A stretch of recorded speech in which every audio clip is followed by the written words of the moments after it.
You don't hear trumpets yet, but I presume you hear them now. The trumpets, oh yeah, trumpets blaring. It's the Saturday stream.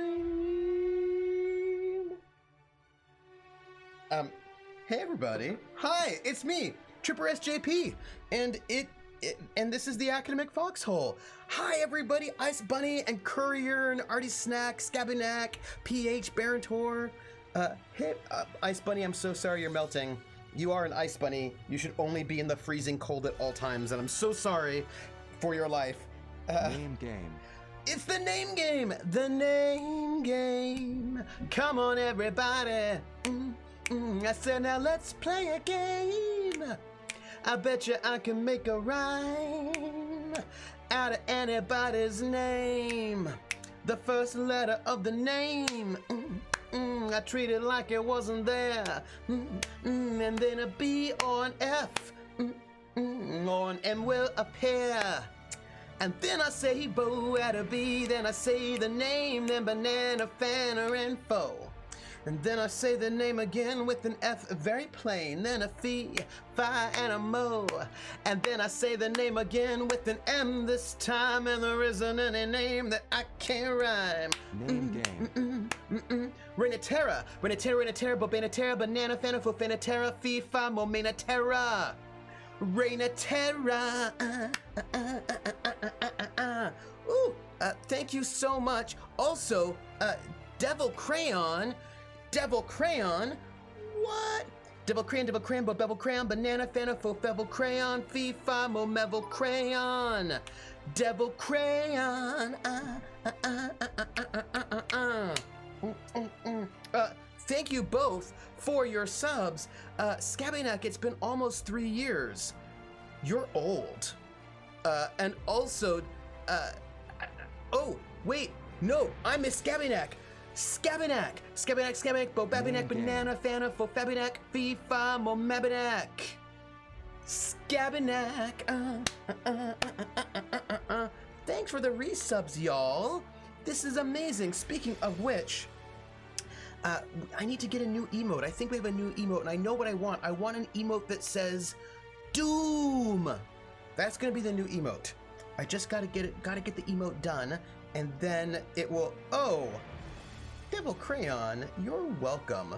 I've got to get the singing out of the way, so that I gotta get the singing out of the way, so that we'll get some. Yeah. So look, this is what I want. I want an emote that says Doom. This is my goal. My goal is for a Doom emote, because I think we've got Doom. Oh, Bit Song. Yes. So look, I'm gonna tell you. Curse you, Richards. So I'm just gonna tell you, Doom. I want the Doom emote. That's the next emote. We might even get another. Hey, Origami Shuriken. We might get another emote. We might have another emote slot. Nonetheless, Doom is clearly the next emote slot. And my friends. Also, maybe tonight at 11, Doom. Look, Doom is gonna be the next emote. We just got to get it done. I like it. I like the idea of some Doom. And then a donut. Will the Doom emote be a squirrel holding a banner or a sign that just says Doom? I hope it's like a good Doom. And then a donut. See, the thing is, I think the donuts. Scandalous emote. Scandalous. I think the thing for the donuts, I think the donut should be subscriber badges. And I think that, for example, like with fewer bites taken out of them, maybe. Doom is a doctorate and he knows magic, so that is pretty impressive. And it's too hot to eat and drink. Well, you've got to drink some water at least, Ice Bunny. So I'm thinking maybe the donuts can be the sub badges. Yes, with chocolate donut having the highest rank, yes, right? And then like you have like a plain donut or like maybe just a half a donut, and like the longer you've been here, the more of the donut you get. right? So like I feel like donuts have to be so really important. They should be the sub badge. Oh, Krellin, I love Maple Log donuts. They're my favorite donuts. Sorry, Krellin, you just said Maple Log donut, and then I thought Maple Log donut, and then I got a heart flutter.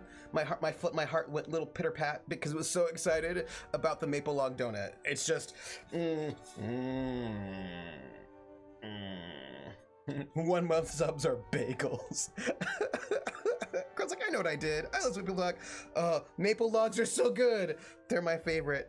Right? I just feel like a donut sub badge would be the best. Right? Yeah, so all I'm saying is I feel like our sub badges should be donuts. This is like different kinds of, like we could have different kinds of donuts for our sub badges, or like pieces of donuts. And then like maybe like, I'm just saying, I feel like donuts are the sub badges. Yes. And then I'm just so excited for, but of course your sub badges are pretty small, right? So trying to figure out the best way to make sure that they sit in there. I know I'm not the majority, but my favorite donuts are Dutchies or cinnamon mini donuts. Oh, cinnamon mini donuts are very good. Artie Snack, I like cinnamon mini donuts, but I also like cinnamon. So that's, I think I make a sandwich with whatever sadness you can find. Don't make a sad sandwich, make a happy sandwich. Speaking of sandwiches, I need to make a sandwich. My roommates bought donuts. Maybe I should have one before they're gone. Yes, Origami sure can eat the donuts. Oh my gosh. And top tier sub badge could be a sub badge with a mortarboard. Yes. Hey, Roll Damage, how are you? Have I ever met a donut I didn't like? Yes. Yes, I have, Krellin. I don't like Krispy Kreme donuts. I find them too heavy, and also Winchell's Donuts had some not good donuts. What I'm trying to say is that I have seen quite a few donuts that I did not think were very great. Mostly chain donuts, and they were usually mediocre. And not my favorite. That is what I'm gonna say. Rachel B67 donuts. This is what we're talking about. We're talking about donuts. Yeah, like I love a simple glazed donut. You know what I think is also, well, that's why Winchell's is gone, right? Probably because I thought their donuts were not. Oh, they had these donuts. They had these donuts, which was I think their signature donut, which was this kind of weird swirly glaze in it, but it was like not good. Do you happen to know where the cop donut? Oh, the cop donut thing happened because it's true. Mostly because cops like do all these overnight shifts, like sort of like they're like on shift at 2 o'clock in the morning, and especially in some of the major cities, some of the only places that would be awake at like 4 in the morning, 6 in the morning, 1 in the morning, whatever, would be these little donut shops. And so cops would go to these donut shops to get a cup of coffee, right? To get coffee and some donuts, like in the middle of shifts in the. Good morning, Eva. How are you doing? By the way, I'm still going to sing. I'm going to sing "We're in the Money" because I haven't done it yet, but I'm gonna do it. I just want you to know that it is forthcoming. So yeah, that was just basically because donut shops were open, right? You know, there was a lot of like especially in some of the bigger cities where that would be what was open, right? Like overnight shifts. You get these little. Verum, see, this is what I'm saying. First off, I want you to know, Verum, you were in my brain right then, because as I was talking about the donut shops and the cops, in my mind, I was like, and the cops in the donut shop go way, oh, way, oh, way, oh, way, oh, walk like an Egyptian. Walk like an Egyptian. Yeah, so no, like, I'm just telling you, it was there. Like, the bangles were in my head, and I could not stop them. I could not stop the bangles. It was there. It was there. I worked at a bakery, said Origami Shuriken. The donut fart always started super early. Super early, yeah. Open at weird times. They sold coffee. Donuts keep even when they're cold in case they have to drop stuff off. Yeah. Ireland got a 24-hour Krispy Kreme, but it had to close its drive-thru because it was causing traffic jams at 4 a.m. Oh my gosh. Yeah, I just have never been that impressed with Krispy Kremes. Also, okay, to be honest, there are not many donuts that I don't like. There are very few donuts that I don't like. I'm not the biggest fan of those kind of plain cake donuts. They're just a little dense and they don't have much. Or if the donuts are too oily, like if they're too greasy and heavy, then I don't like them either. So like you could do a donut that I don't like. It's just rare. It's just a rare thing. Some of those fries take forever to heat up if I'm thinking, oh yeah.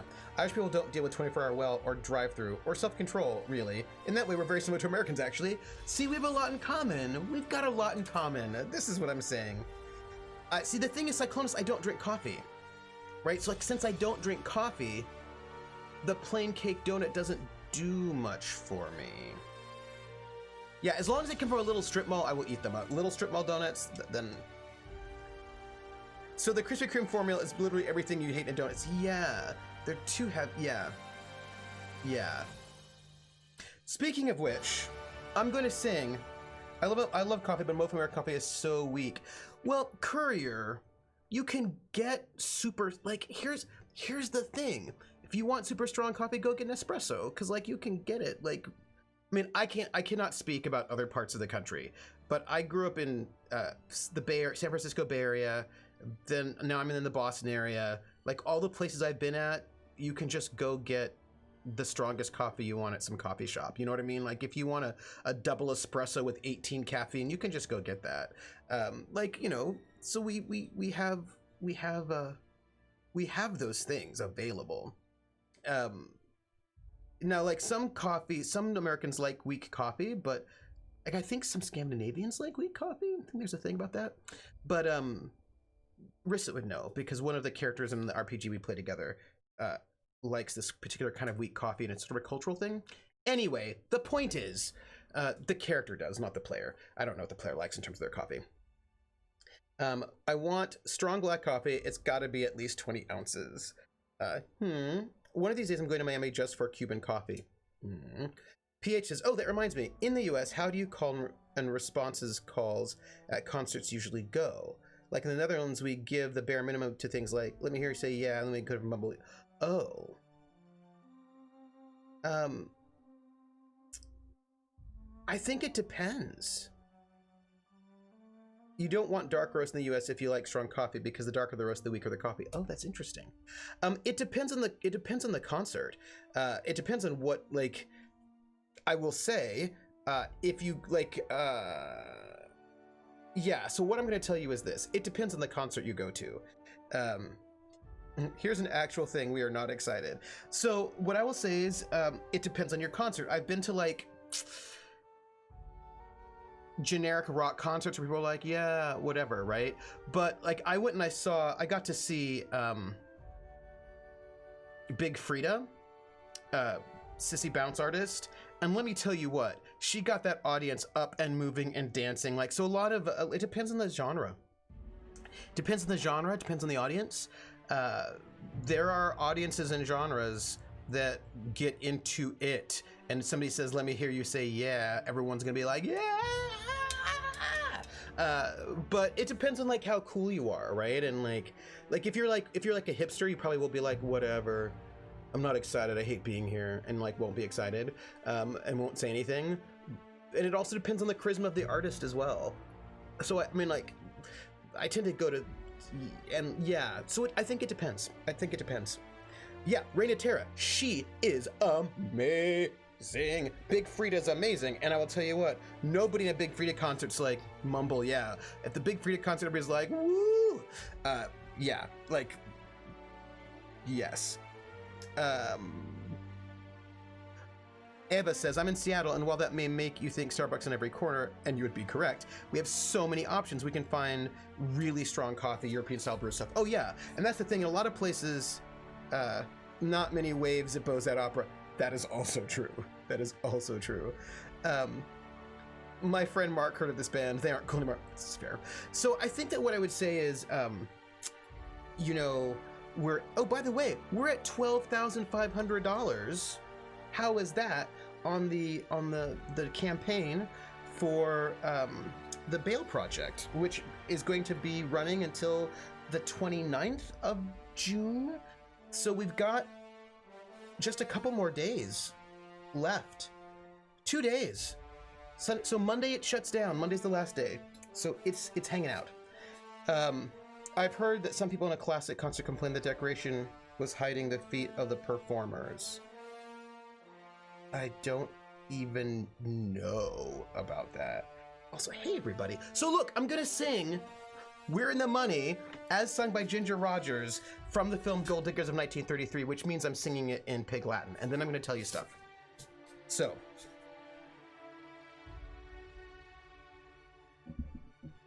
Earway and hey the anime. Earway and hey the anime. Eve way up gaily up way up way up way wakes to tit gaily on way oh. Earway and hey the anime. Either I skays or ani say. Oh man the adiation pray ooh yare ooh pray what's den way on rail. Eve ever eat red leangsley, air way at Bransley, ooh tay day. And when we see the end, the Lord will look at the eye, in the eye. We're in the money, we're in the money. We've got a lot of what it takes to get along. So look, that makes me happy. That makes me happy. Also, Mark ruins everything. Everything. So I'm gonna let you know where we're at.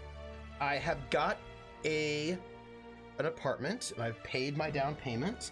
I have got a U-Haul reserved. I do not yet have a Pods reserved because I cannot reserve. I was on the phone with Pods before. I was at a doctor's appointment from noon to 1, and then I was out on calling the Pods, trying to get the Pods finished. And I was not able to reserve the Pods yet because I live in a city, so I have to get a permit from the city, allowing them to park in front of the building where I live. And I've not finished my Pods journey, and it takes like 5 to 7 days to get that permit. So once we finish stream, I'm gonna go online to see if I can get the permit made. That's like the next part of my journey, is getting a permit. If I can get the permit, then I can rent the Pods, and that is. I swear, Trooper's chat's favorite game is Derail Trooper. You know, it's not a hard game. Just saying, Eva, not a hard game. Do you have the playlist for the U-Haul trip? It's only a 5-hour drive. It's only a 5-hour drive. It doesn't have the true. Okay. So first off, Krellin just made a comment, and the comment is, it does help that Trooper is really good at Derail Trooper, and I feel like you're calling me out. I feel like what you're saying, which is true, is that it's not so much chat is derailing me, it's that chat just goes, hey, like that, and that's all that I need. That is all that I need, is just a little bit of like a boop, and then I'm like off into all the spaces. I just ate some strawberry grütze with whipped cream and now rage drinking the water. Why are you rage drinking the water? Just drink the water, that's all. Yeah, so I've got a lot of progress. The fellowship, it's a research leave. I'm on a research leave where I'm just supposed to go and write my book for the year. I've got to attend a seminar every week with because it's a bunch of people who are all in this fellowship together, all in the same theme of fabrication. And so we're going to be hanging out together, talking about fabrication and working on our books. And I will be teaching one seminar in the fall. And I don't know how that's going to work yet because of COVID. We will see. So I'm really excited about getting all that work done, because I've got a lot of living to do. I've got people to see, places to go, something to do, everything for you and me. I want to be a jet pilot, or I'm the son, and something of sky.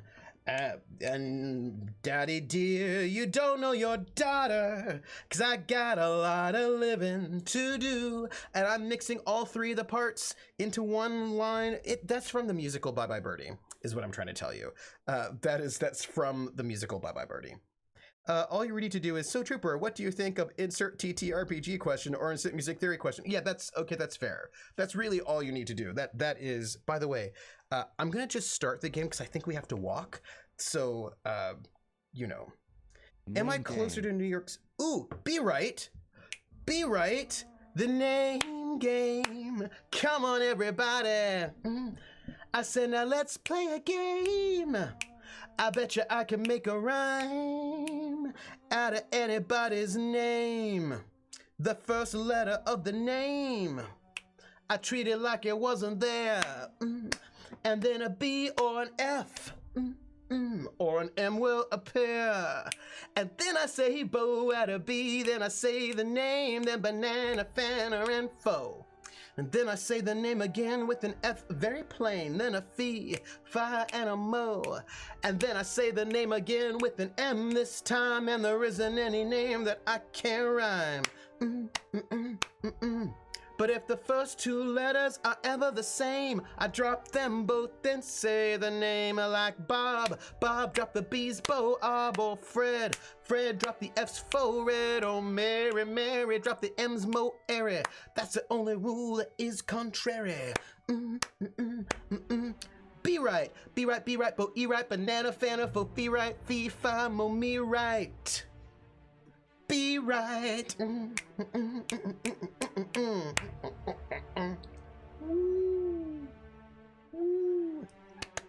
Thank you for that sub and also for the Pride Clown. That's very excited. Pride Crown. I was this close to the lead by Birdie in high school. I'm still... Farum! I am so sad you did not get that lead. Did you not get that lead for stupid reasons? Like irritating reasons? Like high school politics reasons, because I hate that. That's the worst. Why does everyone think epic equals trumpets? I have an answer for that. Am I the student? I'm not really the student. We're basically all colleagues together, like sort of like more like a reading group. Like we're there's like no teacher. It's like we're all there together to talk about this concept. So it's like a community of scholars thinking about things together. And am I closer to New York City? I am not. I might actually be farther from New York City than I am now, because New York State is huge. New York State is huge, and where I'm going, Ithaca, is super remote. Like to get from where I'm at, Boston, to New York City, I'm not in Boston, but outside of Boston, it's like 5 hours, 5.5 hours of a drive. To get from south, to get from where I'm at to Ithaca is also 5.5 hours drive, but west. So I imagine that it must actually be farther from Ithaca to New York City than it is from the Boston area to New York City, is what I'm thinking, actually. Thank you for that resub, Be Right. Thank you. Before I get started, how late do you plan to stream so I can nag you when it's time for you to go adult? I really should end at 4. I should end at 4, Rissa, because if I end at 4, because I have a meeting at 5, so if I end at 4, that will give me time to make those pods phone calls, get food, before I have another meeting at 5. So like I've got a 5 o'clock meeting, so you know, right? So I would say 4 o'clock. 4 o'clock will be my end time, because if I do 4, then because I wasn't in the drama class, only in the club. Oh yeah, Verum, I know that politics, and that politics is terrible. I've not joined the establishment. These are just weirdo scholars. Yeah, upstate is a different place. Yes. Trumpets. Why adventure groups break in rent-controlled dungeons and sewer systems that have thriving community of mimics and goblins just minding their lives? And also why they have to rob their valuables. Isn't making friendly community homeless evil enough? Yeah, it's a good point. It's a good point. Remote so that you get your work done. Yeah, no, I'm hoping I'll be able to get a lot of work done. Hey, Hawkeye, welcome in. It's good to see you. Hawkeye and I are planning things in The Witcher, secret things. It's really good. Start 30 minutes early, Rissa. Goodbyes take a while. This is also fair. What? Yeah, I've got all 2 hours to play the game. Oh yeah, I should press this button. Um, so my goal is to make sure he doesn't play any game. I'm gonna play, right? So that, because here's the thing, then if I play, then I can get it because I've got, you know. I have not packed it all, but I have a U-Haul now, and I hope by the end of today I will have a pods. So it looks like I will have. It looks like I'll have all the logistics taken care of for the move, hopefully by the end of today. That is my goal. If I can get all of the logistics done by the end of today, then I will be excited. That's my goal. That's my goal. Wait, the menu doesn't count as playing the game. Totally it does, right? It says, so trumpets. The thing about trumpets, Krellin, is that trumpets were war instruments and hunting instruments, right? So they're instruments for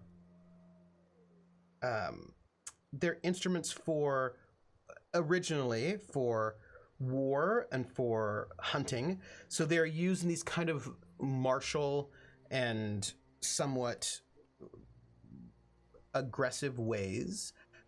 So they end up getting associated with that's because they end up then trumpets also end up getting used as announcement instruments for example, nobility. So so as opposed to like the sham or the bagpipe, which didn't, these other instruments end up then getting used for, and also bagpipes aren't used in symphonies.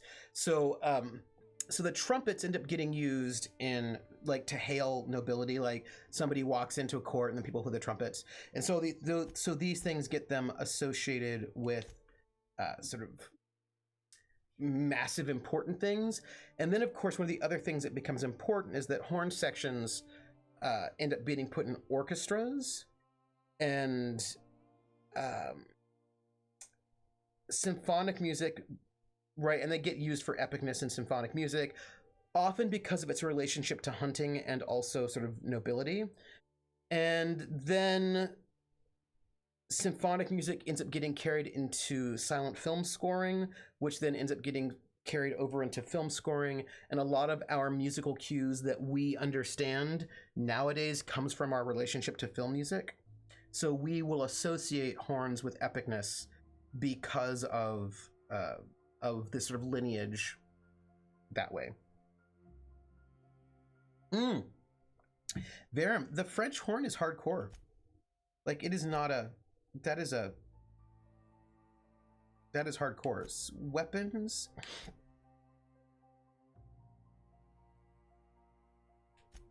So Captive Space Crime Continuum. Pay for the printer.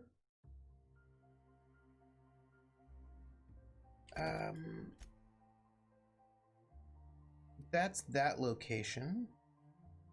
Where is this location?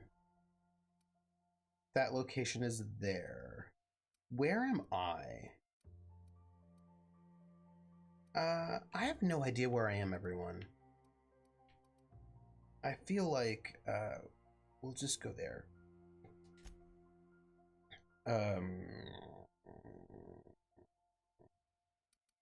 I just want to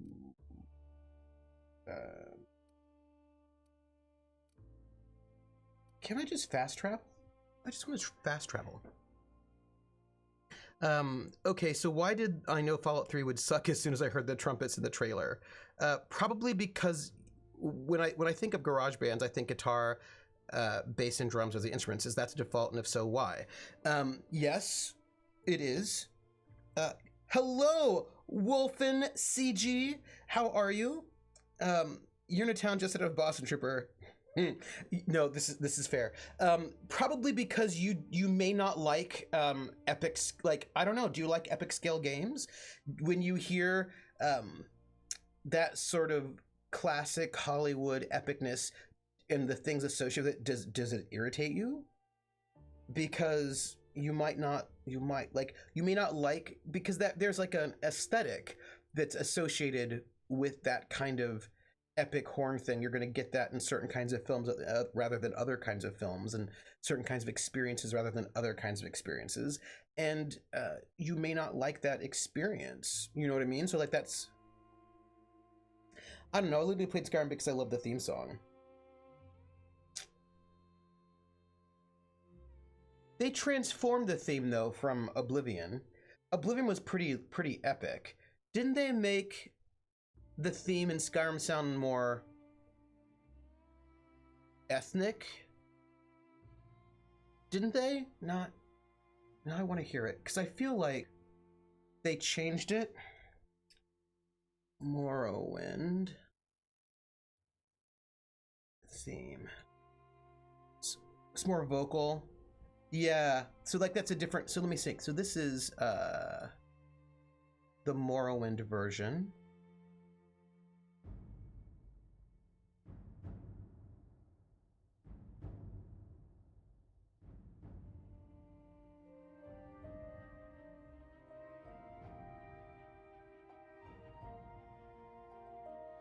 So here we're getting, they're gonna mute all of this, I know it. Super heavy timpani just to make it feel like a different, like epic, but like in a sort of more primitive way. But all of these instruments here are pretty light. They're not particularly heavy.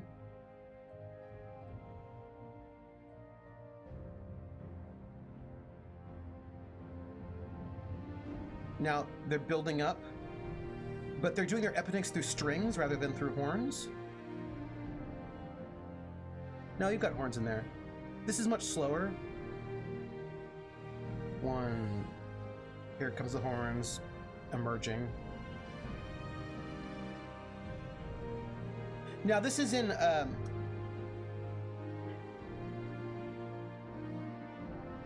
I think this is in 6/8 rather than 3/4, but it's really slow. Could be 3/4. And there's a kind of like martial drums in the background. This is like slow, stately epic.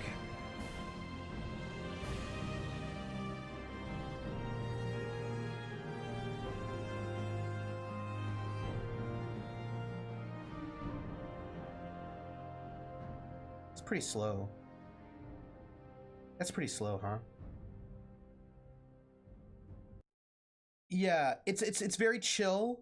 I think they're trying to go for, yeah, it's more like, yeah, Courier says this is more romantic. It does feel a lot more romantic with the strings. Let's look. Oblivion theme. So it's got this kind of romanticness to it. It's very slow and stately. It feels like they've got some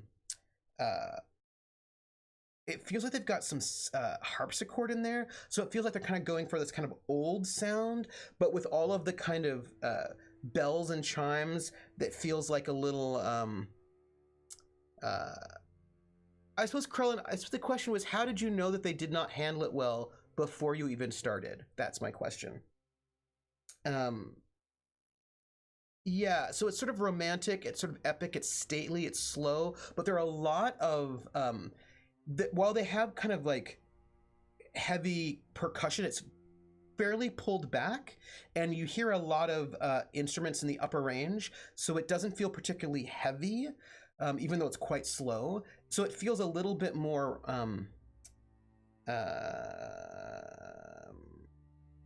because so just the existence of trumpets means you didn't like it. There you go. So there you go. That's it. You're like, I don't think there should be trumpets in Fallout. I don't like this game. There you go.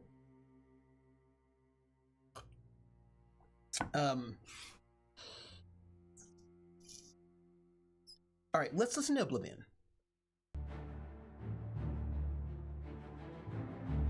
Okay, already it's faster. It's going for more intense, more suspense. See that build right there with the timpani, with your cymbals? Look how much faster this is. 2, 3, 1.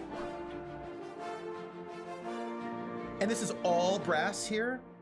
Wait. Okay, hold on.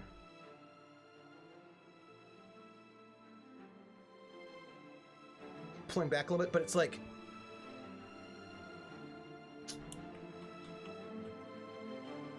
lyrical theme, but big, heavy, deep brass here.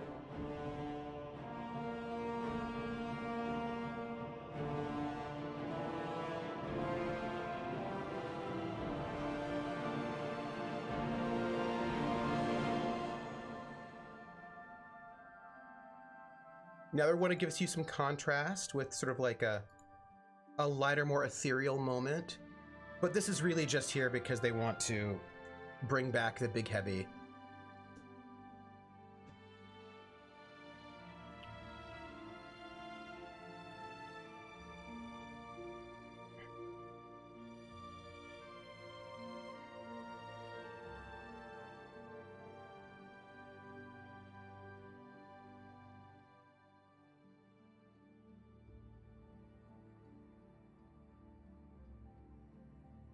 Right, so this is like, oh. Do, do, do, do, do. You hear that? That's like mystery up there on the top. Is that it? Yeah. So then...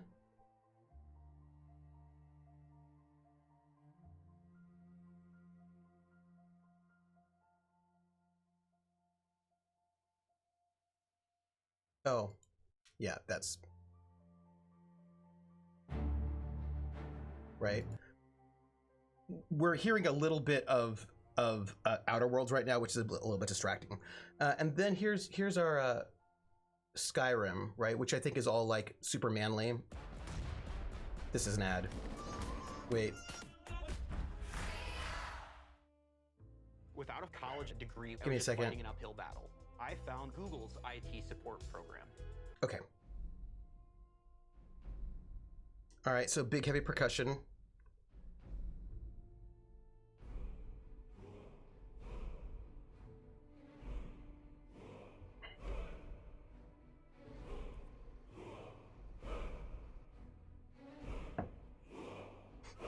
Manly men.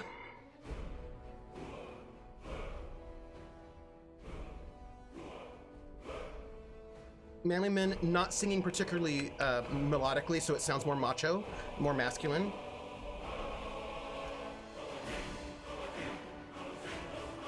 Yeah, so big male chorus.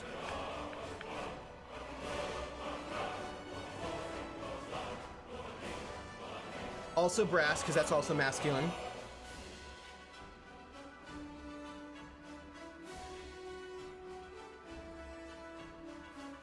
Right, so everything about this song is about machismo, masculinity, sort of like violent epicness, brutality. Like this is like the most macho of the setting so far.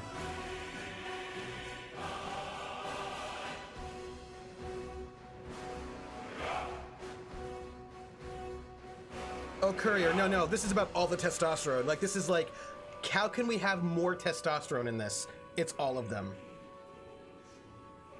Yeah, Carl, you say it's more army, what army is shouting but not singing, right? Because singing is not considered masculine, but shouting is considered masculine.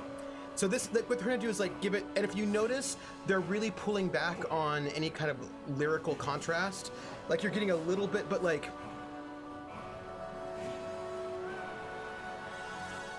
big build, right? And it's also much faster. Can music instruments be gendered? Yes, music instruments are gendered.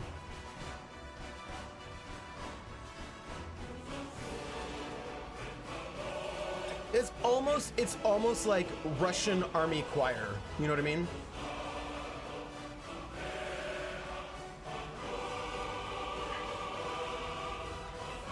That note there was like one of the most sustained notes. They're not doing a lot of sustained notes either because they don't want you to think that they're singing too much because singing is not manly. So there's a lot of really, it's a lot of really short notes to not make you think that they're in any way not masculine. So this is like hyper testosterone is what this is.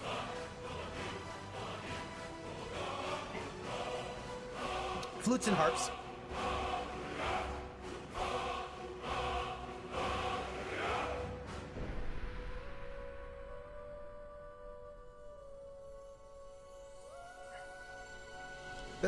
That's the one thing that gets a little bit, that one little like, ah, it's like the only thing you gets a little bit melodic, and it's not a mistake that it's being placed in the upper sort of female register.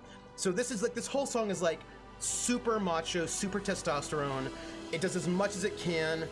Like, here's the one space where we're getting a little bit of like opening up, but it's still being opened up in a really sort of brass heavy way. So this is like all brass and like Russian men's choir to make it seem very brutal, very testosterone heavy, very macho. Yeah, super war chanty. Yeah.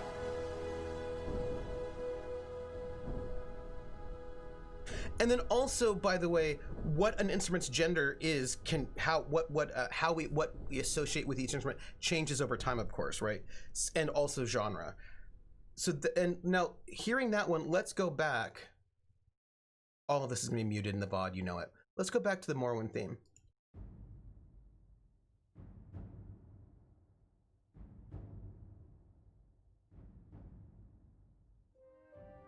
Yes, Krellin, fiddles are manlier than violins, 100%. Does it do what it is effective? Like, it wants to get a really brutal, super macho, in no way romantic, very manly theme, and that's what it does. Now, think about this. This reads much more fantasy, right? In terms of like, and I mean fantasy in terms of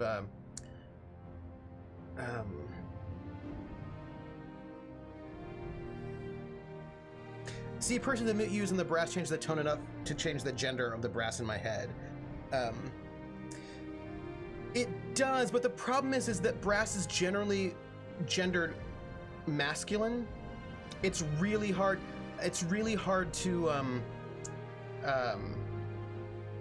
like, it's really hard for women to women are discouraged from playing brass when they go to school.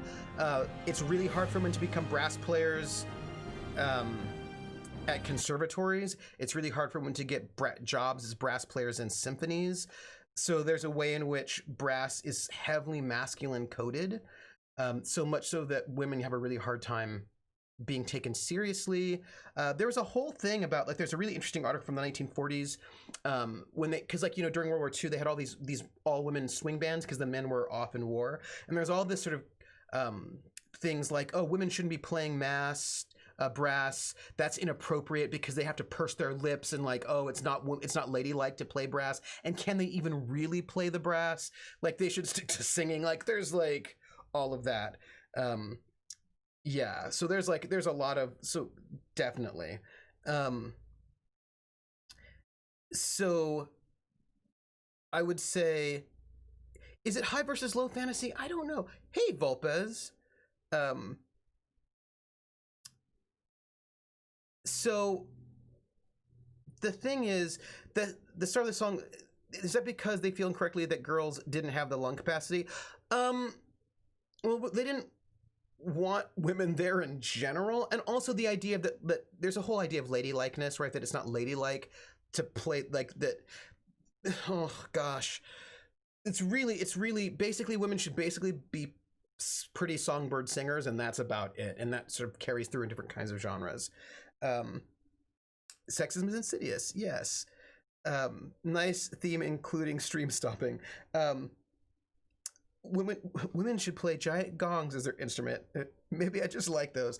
And I think that you get, so with Morrowind, the Morrowind theme, so what is, oh, don't even worry about it. No, because the thing is, people, no, Hawkeye, you're not wrong. People will use medicine to justify their weirdnesses. Do you know what I mean? Like, they'll be like, oh, women don't have the lung capacity. Like, I remember reading this article. So there's like, there are not a lot of women in bluegrass who play flat picking guitar, which is acoustic guitar, right? With the right, there's not a lot that will play that.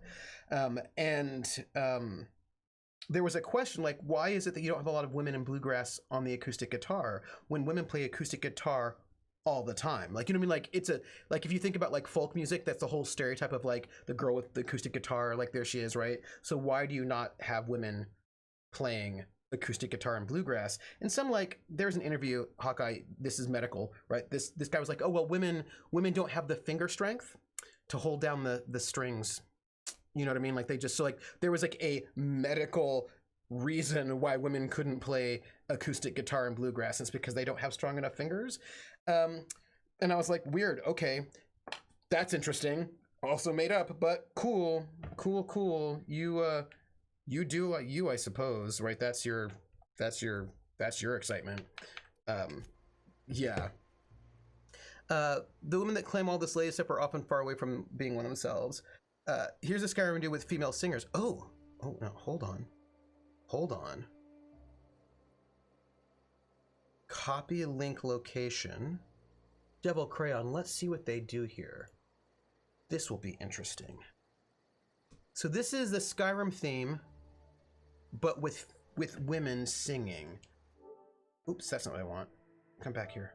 Let's go to the settings and turn off our volume so we don't have any distractions. Even if women on average have lower lung capacity, that doesn't mean women can't have more lung capacity than men. Ugh, medicalism. Yeah, it's and yeah, Rosetta Tharpe, like went on a Judd, even did a song called Girls with Guitars Mouth. By the way, that's a great song. I love that song. It's a medical fact, the same way that racial science was science. Yeah. Oh, hey, it's me. What are all the things men cannot do besides of over 12 hours of pain? But in the Appalachians, they don't care who's playing the music. It's whoever the family gets it. It's true. Oh, though, see, you say that, Volpez, but there's a lot of sexism in bluegrass. They call it the grass ceiling. Let's see. This is let's see what this sounds like. What did they do here? Notice these women are singing in their chest as low as possible.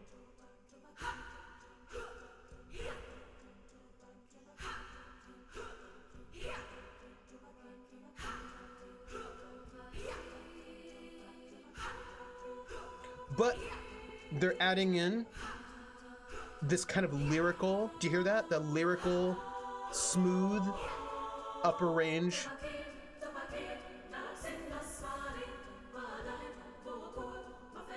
Do you hear this? Here, hold on. Listen to how they're singing.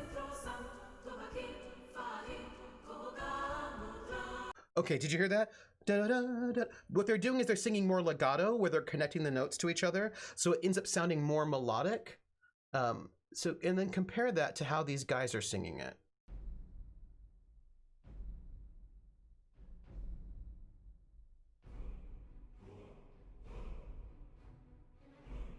Yeah, they're far more harmonious than the men are, Krellin.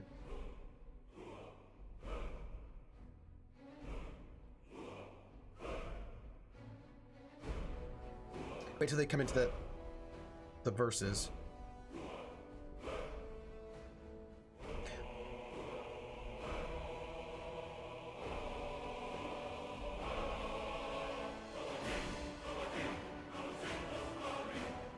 Do you hear that? So they're more staccato. They're going Dovahkiin, da da da da da da, right? Where the women are going da da da da da da da da da da da, like they're connecting the notes because, and so they're going to come off more like they're singing, the women, where the men are coming off like they're chanting or shouting, because it's not considered masculine or manly to sing, basically, and that's been going on for at least 100 years.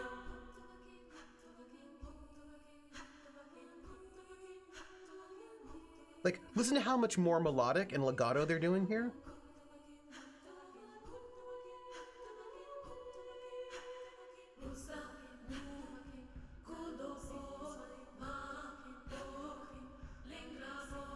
And they're holding out their notes longer. So they're framing themselves as a bit more singerly.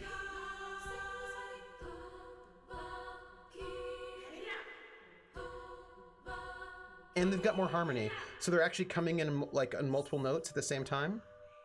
Whereas a lot of the dudes are not. Like, there are moments where the dudes will, but it's not, it's like basically, there are a bunch of things that are not considered manly, like having good grammar, singing, having feelings, dressing well, taking showers, having good haircuts,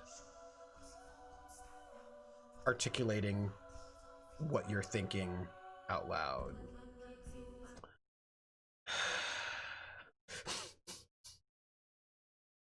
Yeah. Yeah, there was a family in my hometown. They played bluegrass as the Bluegrass Redheads. There were 4 women and 3 guys in the family. The girls and boys played multiple instruments, proving that theory. Yeah. Lots of women have been breaking through the ceiling, but it still persists in families. Yeah. It's somewhat martial, but noticeably softer. Yep. That's so weird, says Courier, coming from a country where wandering bards were a form of historian teacher and were incredibly important to the 1700s. Singing has always been considered manly in Ireland. So it's really interesting is that our modern masculinity is not that old. It really, the modern sort of Western notions of masculinity that we currently live with are from around the 18th century, right? That they're really not that old. They are, and of course, it's important to note that Ireland culturally is a little bit in a slightly different cultural space than sort of England and Western Europe. I mean, they're not disconnected, but they're not exactly the same. They had different, hey, Moopin. They had different vibes. Tights and heels were manly in the 18th century. They were. Well, to be specific, tights and heels were manly amongst nobles, amongst the nobility. And the modern masculinity that we have today comes out of Lupin comes out of but this is where a lot of this comes from, right? That let me resume. So we're playing the game. That a lot of the space where we're at right now in terms of this is the Monarch Wilderness. Like, I just want to, what's the word? I just want to fast travel. Can I just do that? Like, I just want to fast travel. Here, you know what we're going to do? This is what we're going to do. We're going to cheat. We're going to cheat to win. We're going to, I just want, look, I just want to fast travel, and then I will tell you this thing. That's really all I want. Here, this is how I'll do it. Journal, errors unseen, set active, go back to the map, and then I'll just fast travel here. Boom. Yes. Yeah, peasants couldn't afford the tights and heels or couldn't afford the idleness required to wear them. So here's the thing, that what happened was that our modern masculinity, the masculinity that we sort of currently, modern Western hegemonic masculinity, basically comes out of the Industrial Revolution. It comes out of the rise of middle-class culture. So with the rise of the middle classes in the transition moments of the 18th century, and the 19th century is like really when it's now a thing, it's about trying to craft a brand new kind of masculinity. And that masculinity was invented really in opposition to the nobility. So a lot of the things that the nobles did were then framed as not what real men would do. So like basically the middle classes are trying to craft a masculinity that is not, because basically the 18th century-ish is when the middle classes really become a thing. And they need to create a culture for themselves, and they don't have one, right? Working class people have a culture, and upper class people have a culture, but the middle class people don't have a culture. So they manufacture one, and they manufacture one mostly by like either appropriating things from one, or saying that the things that other people do are terrible and bad, right? So they either sort of reframe the things that they don't do as bad, and then they steal something that they want to do. So a lot of our current masculinity was framed in opposition to noble masculinities. Like how landlords became the nobility for a while. Yeah, that's right, Courier. That's exactly right. Now that the middle class is dead, can we redefine masculinity again? The problem is that even though it may be dead, but it has a lot of power, right? The middle class has a lot of power in terms of the way that we see culture.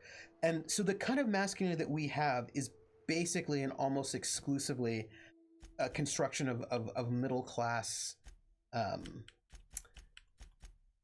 so nobles would wear makeup, and they would wear makeup, and everybody, guess what?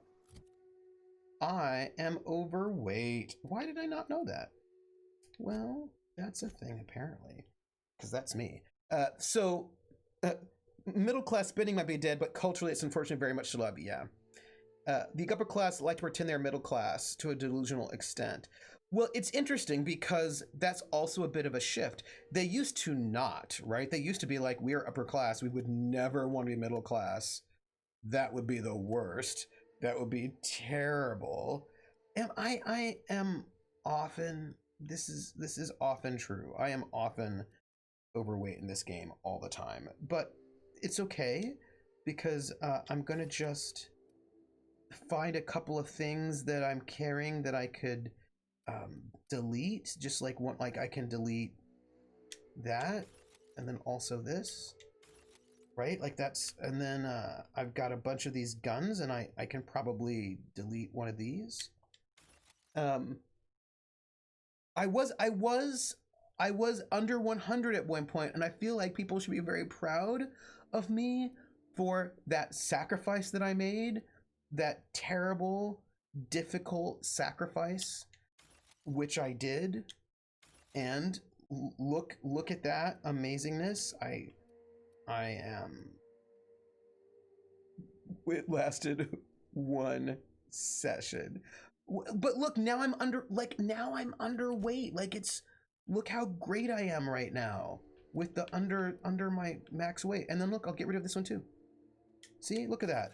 And this one, I will get rid of this one too. See, look at that. I just got rid of a whole bunch of things. I'm like 8 pounds under my max right now. And yes, I will pick up more things. That is also true. That is fair. No, I want to fast travel. Fast travel. Accept. Okay.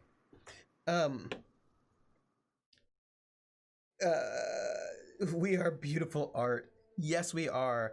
And so yeah, so there was a whole thing where basically all the things that the nobles did in terms of how they dealt with sex, how they dressed, what kind of behavior they did, ends up being framed as decadent and bad, and then later ends up getting framed as queer. Ends up being what happened. So like it's very interesting the ways in which upper class masculinity. We have to shoot some things. Oh, I'm out of. Okay, all right. Hey, the twins. Surprised you two needed backup. Hey, everybody. Sweet. Look, we got into a battle, right? So there's like a whole way in which what I was calling, I had a name for it. Anyway, there are these sort of other there are a lot of different masculinities that exist. Everyone's like, oh, but look, there are a lot of masculinities that exist. There are a lot of different kinds of masculinities because masculinity is intersectional. Black masculinity is different than white masculinity, which is different from Latin masculinity, which is different from Asian masculinity. Working class masculinity is different from middle class masculinity, which is different from upper class masculinity. Continental European, like Italian masculinity is different from Canadian masculinity, which is different from Eritrean masculinity, which is different from like masculinity or femininity or androgyny are all intersectional and culturally dependent. So, you know, there are a lot of very, very different sorts of masculinities. And in the Western Europe, with the rise of the middle classes, they demonized the kind of masculine expressions that upper class people had in order to make themselves, I don't know, feel justified. So that involved like things like getting rid of color, like the whole kind of the change in clothing, the change in behavior, the idea of like, yeah, there's a lot. But of course, even that masculinity has changed from the kind of masculinity we have now. It has changed a bit as well. We should toss away Crocs and jorts and embrace kirigumis and bunny slippers. Max comfort and minimum hassle. Well, whether or not even comfort is a good thing is also a moment. Reaganomics is a hell of a drug. Upper class think they're middle class because they're not ultra rich. but a lot of that thing with Reaganomics is because it is no longer good to be upper class, right? Like, it's good to be upper class, but the middle class, with the rise of the middle class, they framed everything in moral terms. So for them, oh, all right. Okay, I'll be right back. I need to go get my eyes. I rolled them so hard they slipped out. I can't tell you how much it means to hear that said out loud. Oh, but right, I mean, but it's true. I think it was Karen Blixen who said that the upper and lower classes can do what they want, but the middle classes have to follow a lot of rules in the classes. That's true. Yeah, they had to create their own distinction, be it right or wrong. Yes. Am I right in thinking that masculinity within the English-speaking world is reasonably similar?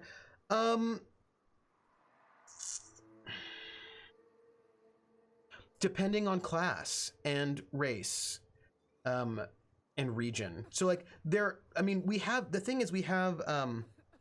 what I would say is that we have what we call a hegemonic masculinity, and that is an ideal of what is masculine that has been perpetuated.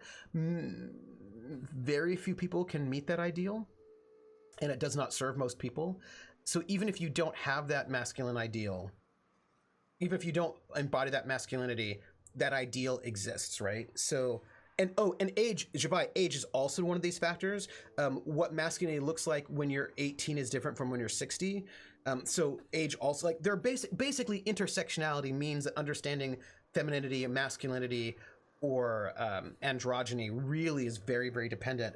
But we also have to recognize that although there are multiple masculinities and femininities and androgynies, there are ideal androgynies, femininities, and masculinities, the hegemonic ideal that the people who have the most cultural capital propagate. And then they will say that if you don't do those things that you are failing, but you're not failing, you're just not meeting that one particular hegemonic ideal. That's all.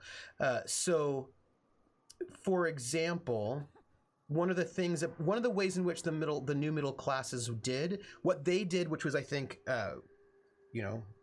that's what they did, is they framed things as being about morality. I am thinking hard about how much I've struggled with ideas about masculinity in butch dyke culture, especially as someone who grew up in mostly white rural spaces. Yeah, and the thing is that right now, in this particular moment, we've just completely erased butch women, which I think is it's a big irritation of mine. Makes me very unhappy. Because there's all sorts of different female masculinities, and I mean, Reign of Terror, I was in the army. Yeah, it was a real eye-opener for when I read about the history of pink and blue with gingers. Oh yeah, right, because that just flipped, right? Like, pink was a manly color because pink was associated with red, and red is aggressive, and blue was a feminine color because women are like cool and passive, like blue, right? Like these things are all just completely made up. But what they and like masculine women either, and like there are different types of female masculinity even, right? I mean, like, for real though, there are very different types of female masculinities. And I just feel sad that we're not really in a space that honors female masculinity anymore. There used to be more space for female masculinity, but people are now using the word femme as a shorthand for all women and also non-binary people who are femme, but there are masculine women, for heaven's sakes. Oh, makes me crazy. Yeah, but I was in the army with a whole bunch of people knowing that life. But so anyway, what the middle class did was that they framed the new culture that they created or appropriated as morally superior. So it wasn't just like, we like these things and you like those things, but we like these things and that makes us more moral. So even if you are not in that masculinity, femininity, or androgyny, although they didn't usually like androgyny, but there is a hegemonic androgyny, even if you're not in that gender model, what ends up happening is that they were very successful in framing themselves as their behavior as the more moral behavior, so that it is morally better for men not to wear color. And those men who did wear color, like the nobility, were decadent, immoral. It is better to imagine, which this is a very 18th, 19th century idea of men's sexuality, that men are not sexual. men don't have like men don't think sexually. They don't have sexual thoughts. Like they're not like that's not like real men are not particularly very sexual. Women, however, are very sexual. They're temptresses, and that's like they're like they think about sex all the time. Women, and they're always thinking about sex. They're always trying to tempt you into sex. So like men are like less sexual, and women are more sexual, and that's framing men as more moral. And that like the best women are women who are also not sexual, right? So like sexuality becomes seen as immoral, so that one should not have sexual feelings, right? That becomes part of like middle class, which is going to lose to Victorianism sort of ideas, and that's going to shift over time. But things like pleasure become seen as decadent and immoral, inappropriate, not part of good masculinity or femininity. And then it gets sort of moved into later. It gets moved when we no longer have the nobility so much. Then it becomes queer. Like, oh, queer people, they just are decadent. They have pleasure, and that's immoral. Like if you really, and also the working class, also decadent, too much pleasure. So like the upper classes and the working classes, they have their moral failings is they have too much pleasure. They enjoy things too much, and that's not appropriate. And so, and you can see this kind of moralism still play itself out in attacks on upper classes or lower classes and various others. So yeah, so like middle class constructions of gender, which we now have internalized, are a trip. Isn't red kind of fully masculine color with blood and violence, but also fully feminine because of love? Never both at once. They are the yes, Artie Snack, they are the grand intellectuals, yes. Lemon Eater says, but this morality of the middle class, how does this overlap with greater income inequality and what this means for social equity? So that's the thing, though. You mean more on the outside, a lot of middle class people act so immoral, the Victorians were, well, having fun all over the place. The morality allows for a cover. Yes, the pleasure of the low class epitomizes the standing cost of the street of desire. Totally, that's exactly right. And that's like brutal, right? And of course, there's something attractive about it, but it's not the like you don't marry those people, right? Like you might, but of course, what ends up happening, and this is so fascinating. What happens is that youth culture, once you start getting sort of youth rebellion, sort of like youth that want to rebel against their parents. And what that often means is rebelling against middle class mores. Where did my eyes go? What middle class youth would often do is take on the gender markers of inappropriate classes or races. So gender cultural markers of inappropriate classes or races.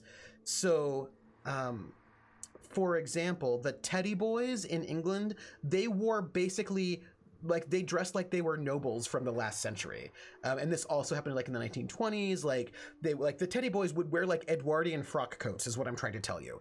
And also like the New Romantics. So there's a way in which you'd have like young men and women embracing the gender and cultural expressions of the upper class as a rebellion against middle class mores or the working class, like all those British invasion bands, the not the Beatles, they're different, but like the London-based ones, the blues, the ones that were like really hard and like really dirty, and they were all middle class. They all went to art school, right? But they were wanting to embrace this like black working class aesthetic as an FU to the middle class mores that they are sort of being imposed on, right? So there's like an ongoing habit of people who are young who want to rebel doing so by embracing gender cultural markers of not the middle class, which are then read as immoral, because since the middle class has framed their cultural, gender, etc., sexual, etc., markings as the most moral,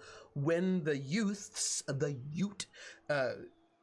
dance jitterbug or wear an Edwardian frock coat or do any of these things that sort of point towards gender expressions from different classes or races, that always gets framed as immoral. And then that's where you get all these sort of youth attacks like the three youths. Yeah. Is the reason why the Germans say hat nun mal im Hang zum Kuchenpersonal. Right, so I suppose we should talk to these people. Hi. Nyoka, you're a sight right now, I'll tell you what. The Utes. We are up a creek. I bet. You really come this far north for a printing press? Yeah, I know, but that's the mission. But the... Don't suppose y'all are busy right now. No, we're good. But like, we're chatting. But of course, the point is that the idea we have of masculinity and femininity is made up, and it's not that old, right? Like it's just not that old. Why are you talking to these people? Do they have inputs on trumpets and masculinity? Maybe, I don't know. And so, right, we have to think about the ways in which, like these, and the reason why it's important to note that these things are constructs is because they can change, right? And also people are punished for not behaving this way. One of my favorite movie quotes is from To Sir With Love, great movie, when the students are telling the teacher how they are dressed and express new individuality, and Sidney Poitier proceeds to tell them that they are not new and what time period in history each garment and hairstyle was from. Yes. And I think this becomes like a right, and so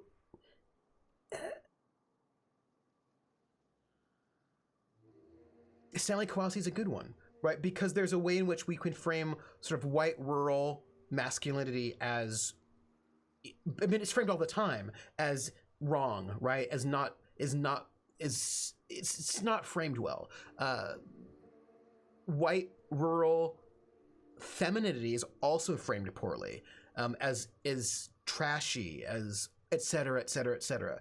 So other cultures, and by that I mean class, race, region, et cetera, et cetera, et cetera, they have their own masculinities, femininities, and androgynies. They have them, but they do not comport. They challenge the hegemony of middle class gender and cultural expressions, and so they're demonized. And part of recognizing gender as a social construct for me is about recognizing that other people also have their own gender expressions based on race, class, gender, et cetera, and being able to embrace and honor all of them, not just the one that not everybody gets to have. You know what I mean? Yeah.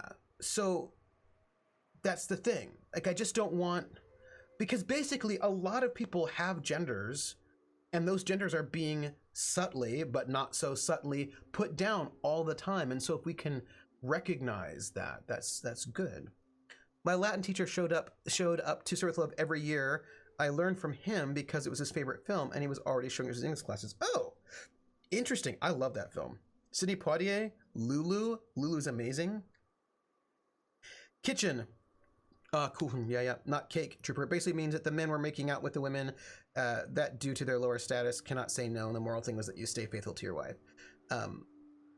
Well, yes, but of course that gets being framed as a noble thing, right? That like that's how rich people are. Rich people are not moral. Scabby next says, I drive a large pickup. I guess how many times someone has claimed that it says something about my genitals. When it really says something about needing to be able to haul 3,000 pounds in the back sometimes. I know what you do for a living, Scabby Neck. You're actually justified in having a big truck, unlike many people that drive them in my city. Trooper, have you ever known a teacher that didn't like To Sir With Love? I know a lot of teachers that don't know it. I mean, remember, To Sir With Love is super old. Do you know what I mean? Like, it's from the 60s. And a lot of teachers nowadays weren't even born then. They don't know it. Oh yeah, growing up in rural Illinois, the two labels you did not want were white trash or river rat. Lived near the Mississippi River. It was almost always a classist insult, right? And the ways, yes, Hawkeye, totally. And the ways in which those classist insults manifest are often about gender policing, right? Policing how people express their gender. And like what kind of clothes they're wearing, how they wear those clothes, what kind of behavior, like there's all these ways in which that all ends up getting sort of gender policed. It's messed up. I mean, all cultures don't even follow the same genders as we do. Yep, several cultures have more genders than our too. Yep. Don't know it. Sure. Don't like it though? Maybe. More movies about hero teachers, less movies about hero cops, please. Except there are all those really bad hero teacher movies that you're like embarrassed by. If you guys are going through Princeton, I'm here to help. Zara sent me to look for you guys. Once I get you out safe, I'll see about that press.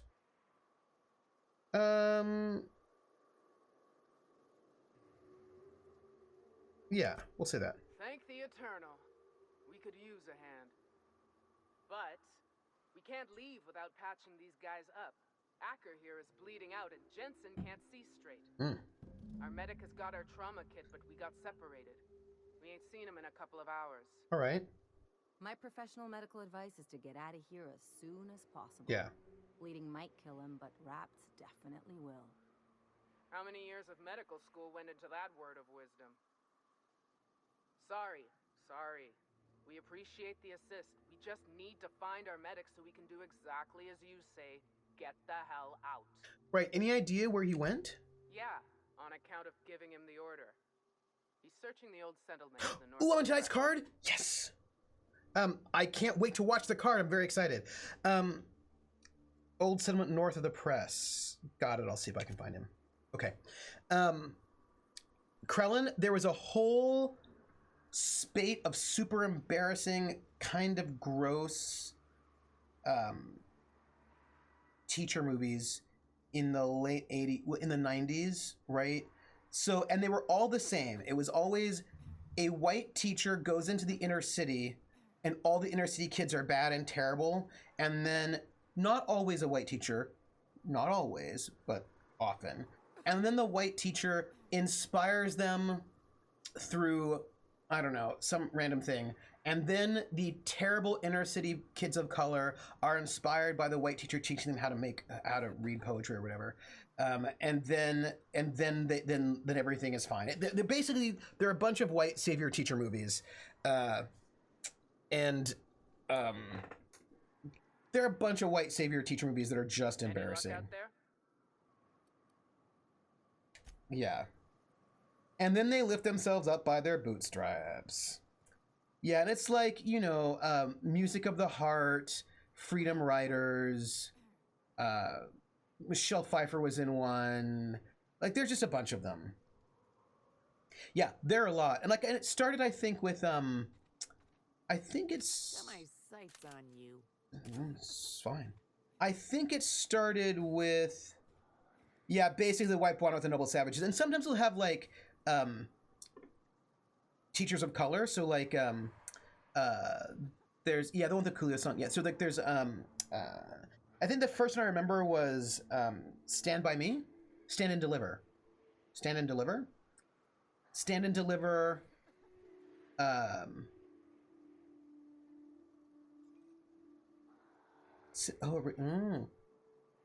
Lean on Me. Thank you, Krellin. Thank you. Lean on Me, Stand and Deliver were like the first two, right? And then there's like a bunch of ones that came after that. And it's all just like a lot of it's just a lot of these students.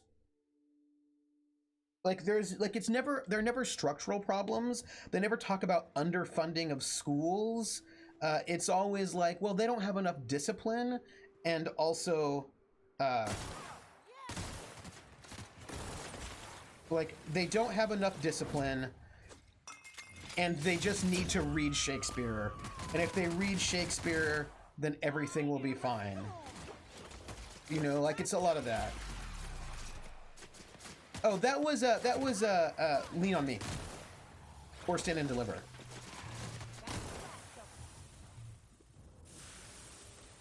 Right? Yeah, and then it's like, I have a bat, because all of you all need basically to be threatened a bit more, because the problem is that you don't, yeah.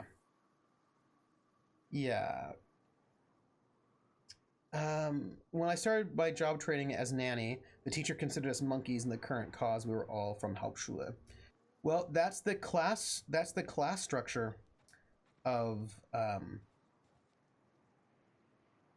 the settlement north of the printing press.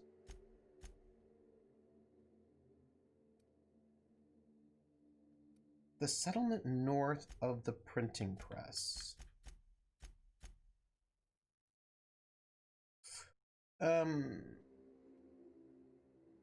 Fallen medic. Well, I suppose we'll go this way. Yes, it was. It was based on real life. The problem is they often simplify these things to the point, like they take a lot of creative liberty so that the story becomes something that it isn't necessarily, if you know what I mean. Like they want to tell certain stories, and so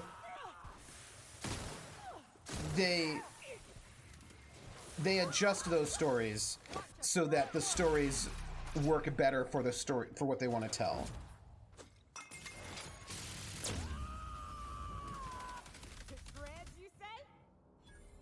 Oh yeah, yeah. All of them are basically doing. Oh no, I don't want that. All of them are. Yeah, Spaniards are white, but America is racist, and they speak Spanish, and so we don't think anybody who speaks Spanish is white, even though that's not true. Nothing about teacher pay. Nope. Reign of Terra. Nothing about teacher pay, class size, school lunch, not getting shamed for school lunch, etc., etc. Just one teacher makes a difference, so we don't need systematic change. That's what it is. And so the thing is, white savior movies work even better if you can have a person of color be the white savior. Right, in that way, which is a whole thing. That is a whole thing. No, and it's yes, yeah, yeah. I mean, here's the thing. Movies to make white people feel good. Yeah, yes, and that. The ones before us acted that way, but we proved them wrong. But my cooking and cleaning teachers still talked down to me was very, very, in a very, very bad Danish. Well, that's because your class isn't baked into your education system. That's why I asked, because I sit in privilege and I don't always see it. Yeah, that dance went totally. And the thing about Antonio Banderas, right, is that in the U.S. they frame Antonio Banderas as not white, and Antonio Banderas, because he keeps getting jobs to play the swarthy, dark-skinned Latin guy. Just to get back to the game, this seems a lot like Fallout crossed with Borderlands. I would agree with that. They keep framing him very tan, right? Well, he's tan in the U.S. movies. If you look at his Spanish movies, like with Almodovar, he's not tan at all. Actually, he's quite pale. But the U.S. likes to frame Spanish speakers as non-white, even if they're from Spain, because we're sketchy. Is the POC white savior part of the magical? Yes, it is. It's part of the magical Negro trope, without a doubt. And it also basically allows to get the ideology. Oh, sorry, dead person. That's awkward. It allows to have the logic of, because here's the thing. No. I mean, here's the thing. I've got to play the game. If I play the game, well, first off, because I want to find out what happens. But if we never really get progress in the game, then we never finish it. That's all I'm saying. These are things I don't. Oh, the thing is, white supremacy is a thing, right? And we know. I know, I love that emote. We know that white supremacy is. We know, like, what's the worst thing you can call a person nowadays? Racist. People hate being called racist. They don't mind being racist, but they don't like being called racist. And people have said this multiple times, like the worst thing in the world that could ever happen to someone is to be called racist. And apparently that's even worse than having racism happen to you, right? So that, like, it's worse to be. Do you remember when Kanye West said that George Bush doesn't care about black people? And Kanye West said that moment being called a racist was the worst thing that happened in his entire presidency, which include Hurricane Katrina and also 9/11, right? So for George W. Bush, being called a racist, which he wasn't actually called, what Kanye said was he doesn't care about black people, but whatever, that was worse than all the other things that happened. And so there's this like way in which we think that racism is the worst thing ever, but we still like racism. We like white supremacy. We just don't want to be called racist. So the best way to keep white supremacy going without being called racist is just have people of color do the white supremacy for you.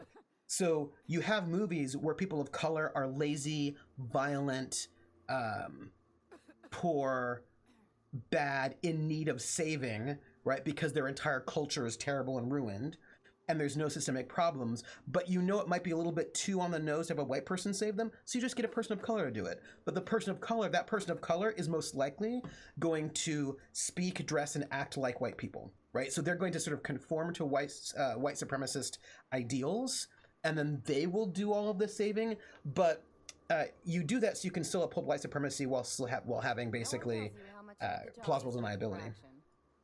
Right.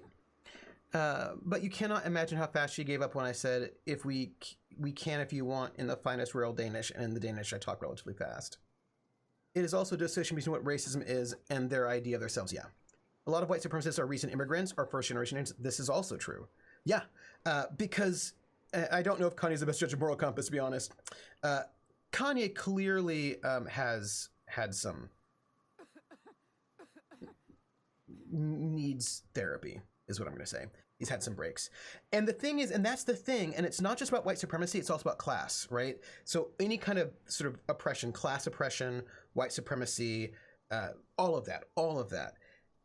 You try to convince people to do your job for you.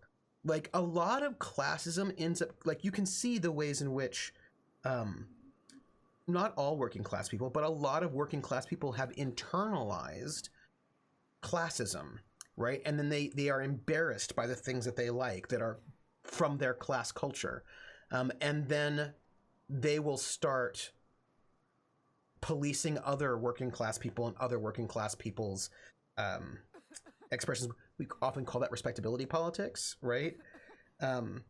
So there's just like a lot of, yeah, they earn that money. We can't tax them. Yes, Krellin, 100%. 100%.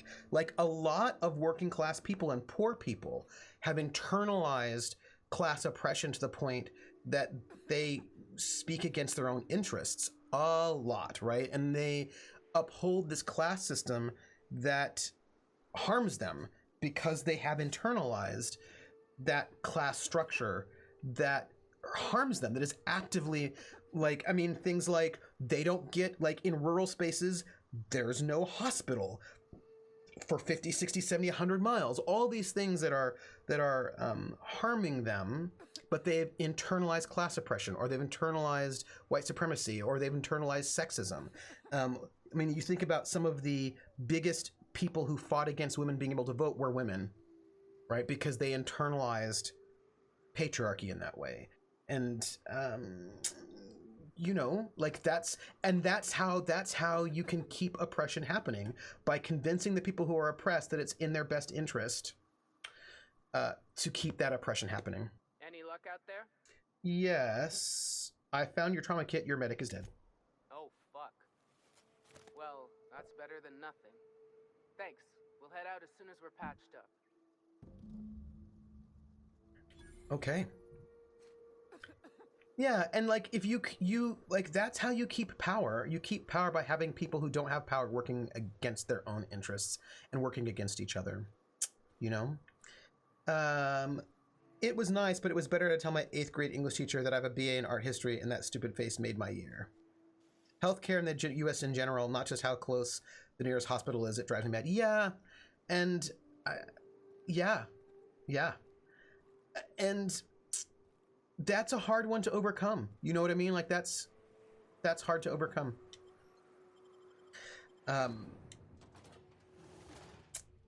But that's how it works, right? I think it was one of the Black Panthers.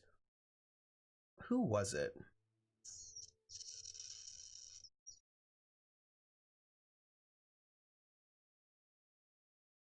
Might have been Bobby Seale. I can't remember. We can't help people. What if someone doesn't deserve it gets help? Yeah. So I think it might have been, it probably wasn't Bobby Seale. Maybe it was Huey Newton.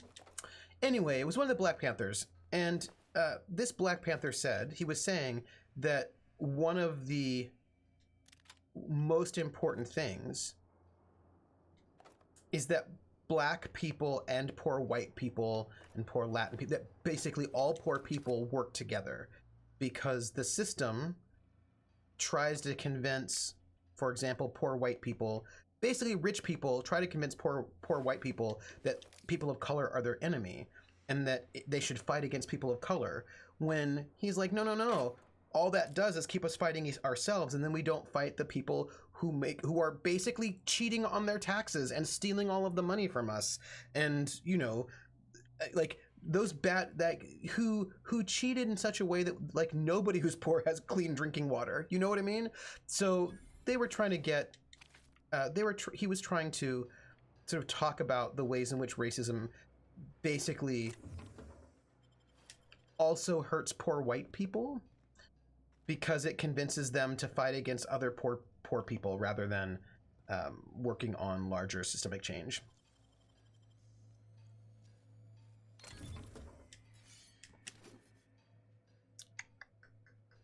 Especially as someone from, oh yeah, Wolfen. One of my friends, says Origami Shuriken, who works in the food service, once threw a fit on Facebook about how raising the minimum wage for fast food workers would be unfair to people in the military. I wanted to slap her. Rena Terry, I think it was Huey Newton. I don't think it was Bobby Seals at all. But you know what though, Krellin? I actually heard somebody say that as well. Hold on. Safety announcement draft. A draft of different safety announcements from when the press was still operational. Most of them have been crossed out. Safety guards are there to guard your safety. Replacement limbs or no replacement at all. Let's convey safety standards around our conveyor. Don't be a fool around the spools. She was in the National Guard before she had a baby, but you'd think she'd want to make money, not now that she's in food service. Yeah. No, I was talking to this guy who did not want the minimum wage raised. He was against it. And I said, well, why are you against raising the minimum wage? Why not? And he says, well, people should not, well, what he said was that if the minimum wage was increased, it would be unfair to him because it would make him feel less special, is what I mean. And he actually said that. He said that he needs other people to make less than him to feel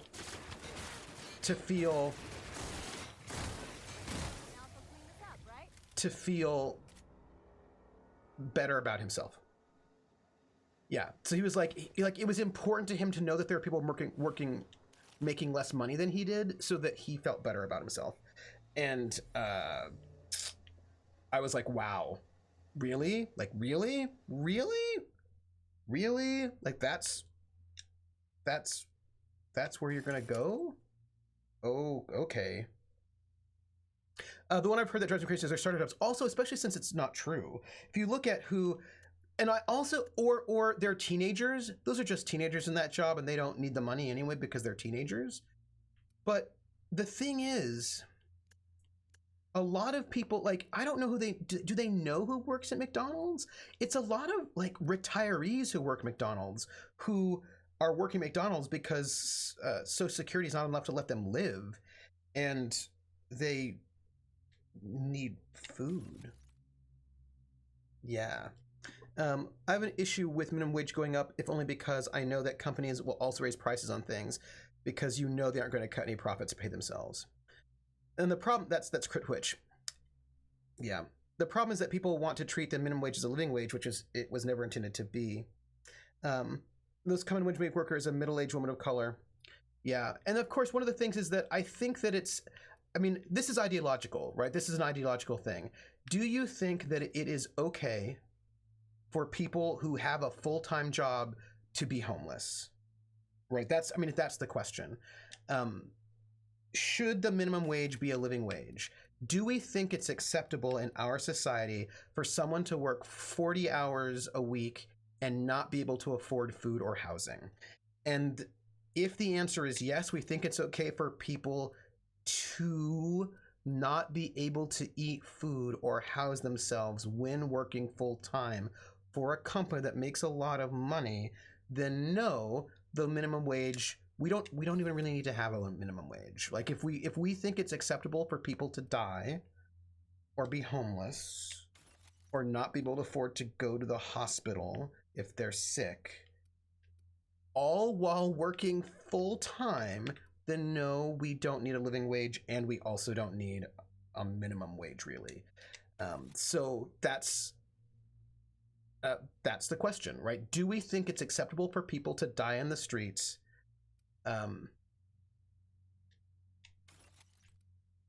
while holding down a full-time job? And people are going to have different answers to that question. And there are people who are going to say, yes, that's acceptable. So yeah, right. So like that becomes the question. And I know people who think that if you are poor, and this is how classism works, by the way, this is how classism and racism works. There are people who think that if you are poor, it's because you're lazy. It's because you're who they think it's your own fault. They think it's because you don't work hard. It's because you're lazy. That if you are not a millionaire, it's because you just didn't work hard enough. Because anyone can be a millionaire if you just work hard. That's the only thing you need is just hard work. Like, that's it. What can I do with this? I'm going to, I don't know, let's use that. Can I use it a lot? I'm gonna just use all of these. Hey, Cher, how are you? Even if they don't have a full-time job or a job at all, it's not okay for them to die in the street. Well, some people think it is okay for people to die in the street because I don't know why. But there are people who do believe that. They think that if you die in the street, it's your own fault. I think the reason why they think that is because it's too scary otherwise. That's what I'm gonna be the kindest that I can. And my thought is, Bar Garwin, is that people have to believe that if you're poor, it's because you're lazy, or if you die in the street, it's because you just didn't work hard enough. Because any other possibility that maybe you're poor because you don't have inherited wealth, and that actually not everybody can become rich, is just a little bit too scary. That they have to believe that that anyone can make it, or else they'll just be too depressed. You know what I mean? Like, I think that I think in some ways it's a defense mechanism, because otherwise it's really, I mean, like, the idea that no, not everybody can just become a millionaire just by working hard, you know, like, I think that is a very depressing thought, and people would rather that not be the case. I think they just don't want that to be real. That's it. I'm also lazy, but only because the world has kicked me in the face literally every time I've tried not to be lazy. It comes down to the prosperity gospel BS. Hey, Powers Might Be. If you're successful, that means that God loves you. If not, then God doesn't love you, which means you're a bad person. Yeah. I make more money on unemployment than I was working full time, so I'm going to keep being lazy, at least as long as there's a pandemic going on. I've seen both sides. People that... Hold on. Let's kill some things. Let's do that. Let's kill some things. Let's kill more things. We're gonna do some killing. Let's have people use their special powers. Let's do that. Use your special powers, everybody.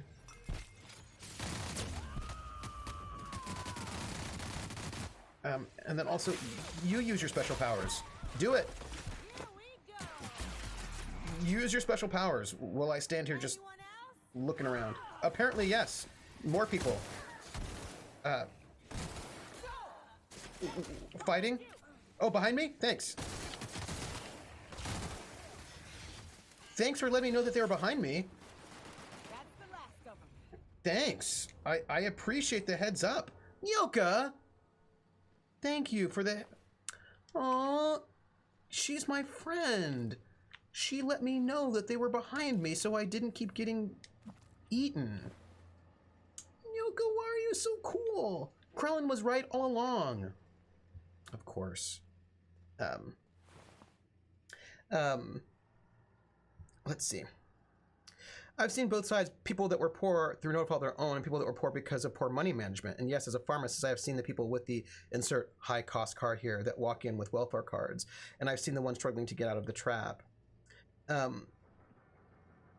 I also think that it becomes about punishment, which gets in that very kind of middle class morality situation where I'll see people say things like, you know, did you see that poor person? They've got a cell phone. So like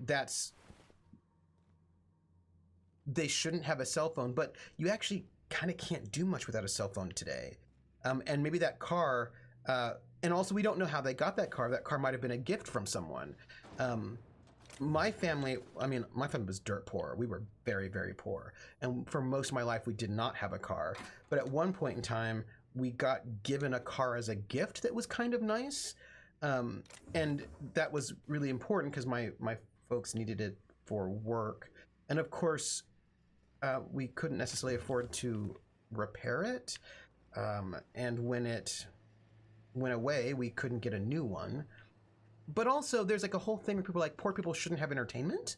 Like, they shouldn't be able to, I don't know, they shouldn't go out. They shouldn't eat, like, they shouldn't do anything nice for themselves. And that's not fair because sometimes the only thing you can have, like, poor people shouldn't be miserable. They shouldn't be sort of doomed to suffering because they're poor. That's not very nice. That's not very nice. Hey, Atomika! People that are poor deserve to have bad money management skills. Still don't deserve people. The prosperity gospel is not a correct reading of scripture because people quoting out of context. It is. That's exactly true, Hawkeye. But of course, but the problem is those people are very charismatic and they get people to believe them. And those people who are doing that are abusing them. Do you know what I mean? Like those people doing that they're abusing them. They're abusing people. That's a form of abuse is what's happening there. And that is messed up. I don't know what's in here. Let's open the door. I think part of why people get sad about the whole not everyone can be a millionaire in America thing comes down to cognitive dissonance. The group being told anyone can be anything as long as you work hard and you will achieve your dreams. They get confronted with the reality that this isn't true and they can't face it. I think that's true because what would that mean, right? It's not my job to judge someone who's supposedly poor not performing poor as I understand it. My job is to love my neighbor. They've got big bad seats for sleeping in. What if they already had that car before they had to start claiming welfare? Yeah. You know, the thing is, the person on welfare with the car, Hawkeye, have you ever been on welfare? I have. And it is not, it is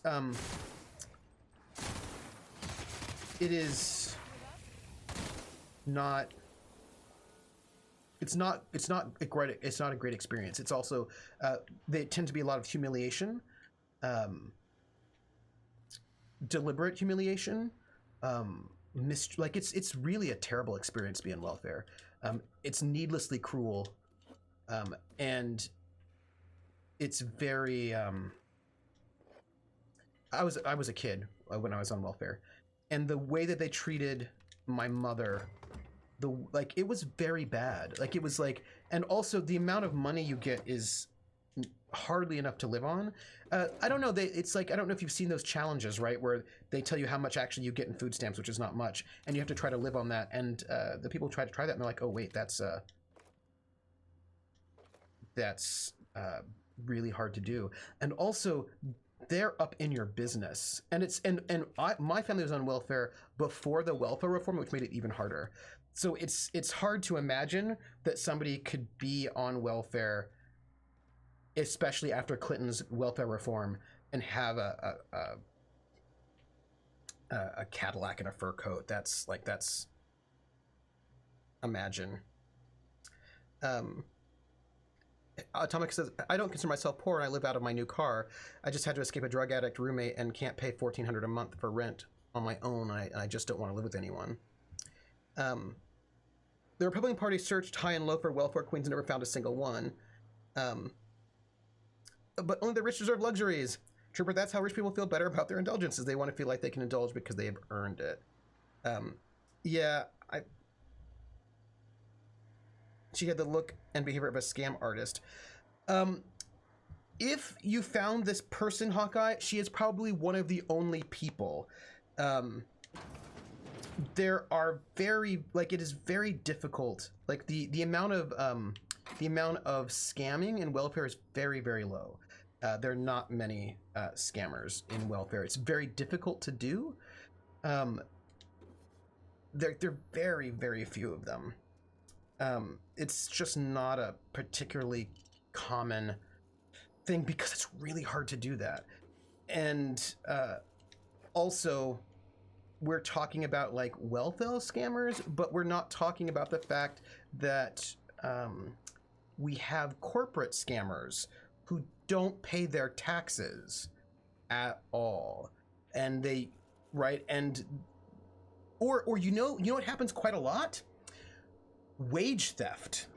Like that happens all the time, and we don't talk about wage theft, or like wage theft is a huge problem. It's like when you look at sort of thieving in general, wage theft is one of the number one sort of sorts of thievery, but we don't talk about that. Instead we talk about like that one rare welfare scammer, and usually that welfare scam thing is used to attack poor people and also to say that we shouldn't have welfare. And it's whereas wage theft doesn't get attacked, right? So there's a way in which it becomes becomes really problematic.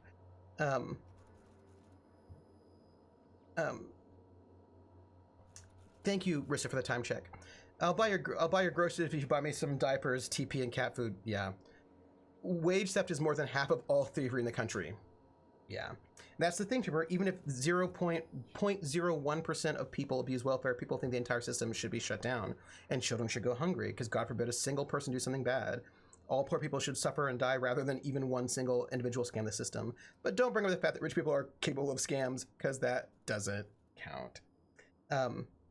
Yeah, and no one is poor because they bought a latte last week. And civil asset forfeiture is a big one too. Yeah, there's like a lot going on there. And what ends up happening, and here's the thing, and I will say this, this makes me very frustrated when people say, well, you know, if you just worked harder, if you work hard, you'll be rich. And you know who works hard? Coal miners work hard. You know who works hard? People who are wait staff. Like if you are like wait staff in a diner and you're on your feet for 40 hours, that's hard work. And you know what? No matter how hard you work at that diner, you will never be rich. Like you can work super, super hard and you will still never be rich because those jobs are not going to make you rich. And you can also be independently wealthy and never work at all. Do you know what I mean? Like at all. You can get a money manager. So like the idea that working hard equals being rich, and if you're poor, it's because you're lazy. Janitors work hard. House cleaners work hard. All sorts of people work hard, and they just don't become rich because that's not how that works, right? You know what I mean? Eva says, let's not talk about how disabled people on SSI can't get married without losing all their benefits. Yeah, that's a problem. That's a problem. That's a BS thing that's related to the American dream. Hard work doesn't get you rich. It just helps ensure that you're the last person that gets laid off. Fair. PH says, that makes me furious, Eva. How dare the government say I can't get married without being punished? Same thing with, yeah. Like, Come on to my house. ooh, come on to my house, come on. Come on to my house, come on.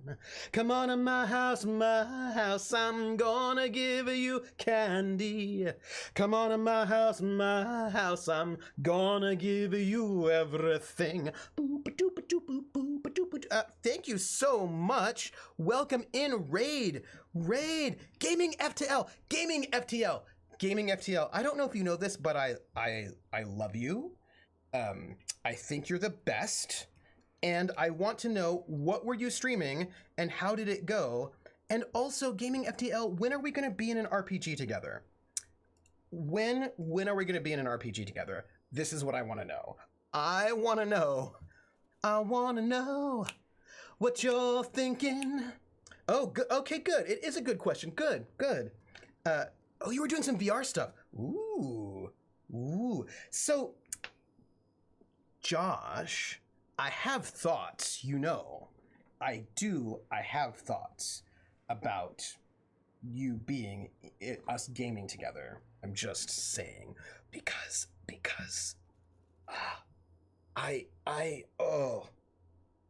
Josh, I want to play with you. Somebody's watching me. I always feel that somebody's watching me, and I have no privacy. Whoa, I always feel that somebody's watching me. Tell me, is it just a dream? Somebody's watching me. Ooh, thank you for the follows, Drunken Scout, and also Doozer Pindan. Hey, Doozer Pindan, how you doing? How are you? Thanks for the follows. This is the Academic Foxhole. We're hanging out. Also, Unicorn Squirrel.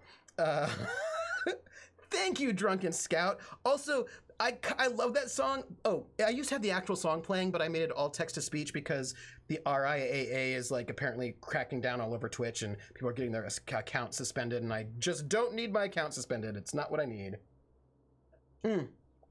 Yes, so look. Jersh, we have to play together because of your mustache. I think that's really what it's about, right? Like you have game. Oh, Gaming FTL. The name game. Oh, should I do Gaming FTL or should I do Josh? That's really hard to know. I think I've got to do Gaming FTL, right? I think I have to do that one because that's your handle. The name game. Come on, everybody. I say now let's play a game. I bet you I can make a rhyme out of anybody's name. The first letter of the name, I treat it like it wasn't there. And then a B or an F or an M will appear. And then I say bow at a B, then I say the name, then banana, fanner, and foe. And then I say the name again with an F very plain, then a fee, fi, and a mo. And then I say the name again with an M this time, and there isn't any name that I can't rhyme. Gaming FTL, Gaming FTL, Gaming FTL, Gaming FTL, Banana Fan for Faming FTL, Fee, Fi, Mo, Maming FTL. Gaming FTL. That one was not easy, but I got Name it. game. Thank you so much. Welcome in. Drunken Scout, Bobunkin Scout, Banana Fan for Funkin Scout, Fee, Fi, Mo, Munkin Scout. Drunken Scout. Woo! Thank you for the subs, you two. Yeah, and also, Josh, I'll also just do Josh because I know your other name, so I'll give you the other name game right here, right now. Josh, Bobosh, Banana Fana, Fofosh, Fee, Fi, Momosh. Josh.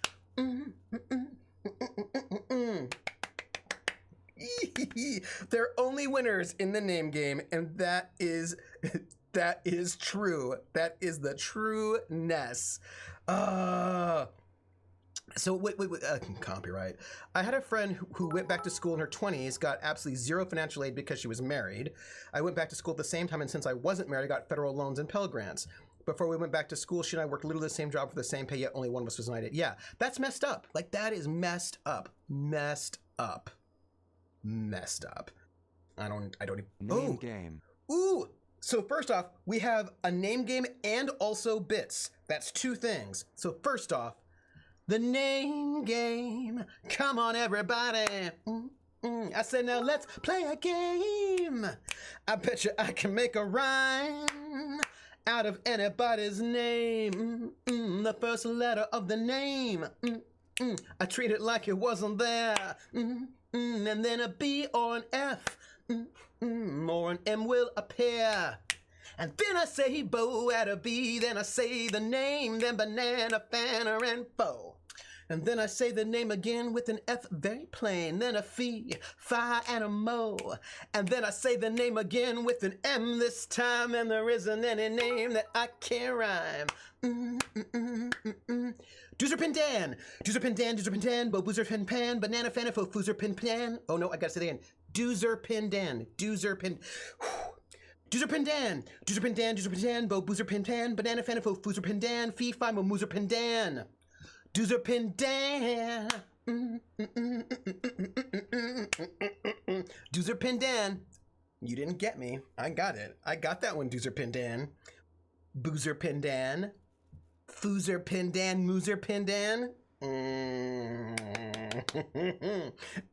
So I've got my megaphone. Because we have got bits from Rissa and also Atomica, and whenever we get bits or tips, I sing "We're in the Money," and and I sing "We're in the Money" as Ginger Rogers sang it, which is also Rissa, I Love Your Squirrels, as from the film Gold Diggers of 1933. And Ginger Rogers, because she's a genius and amazing and awesome in every way, she sings a section of that song in Pig Latin. And so I'm going to sing "We're in the Money" in Pig Latin.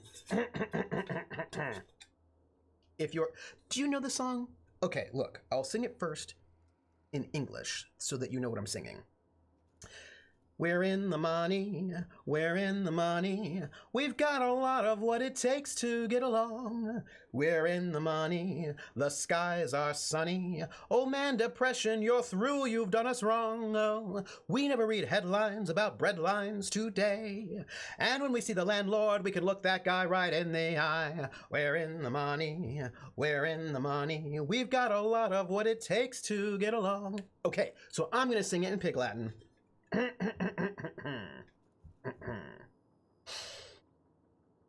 Irwin hey the anime, Irwin hey the anime.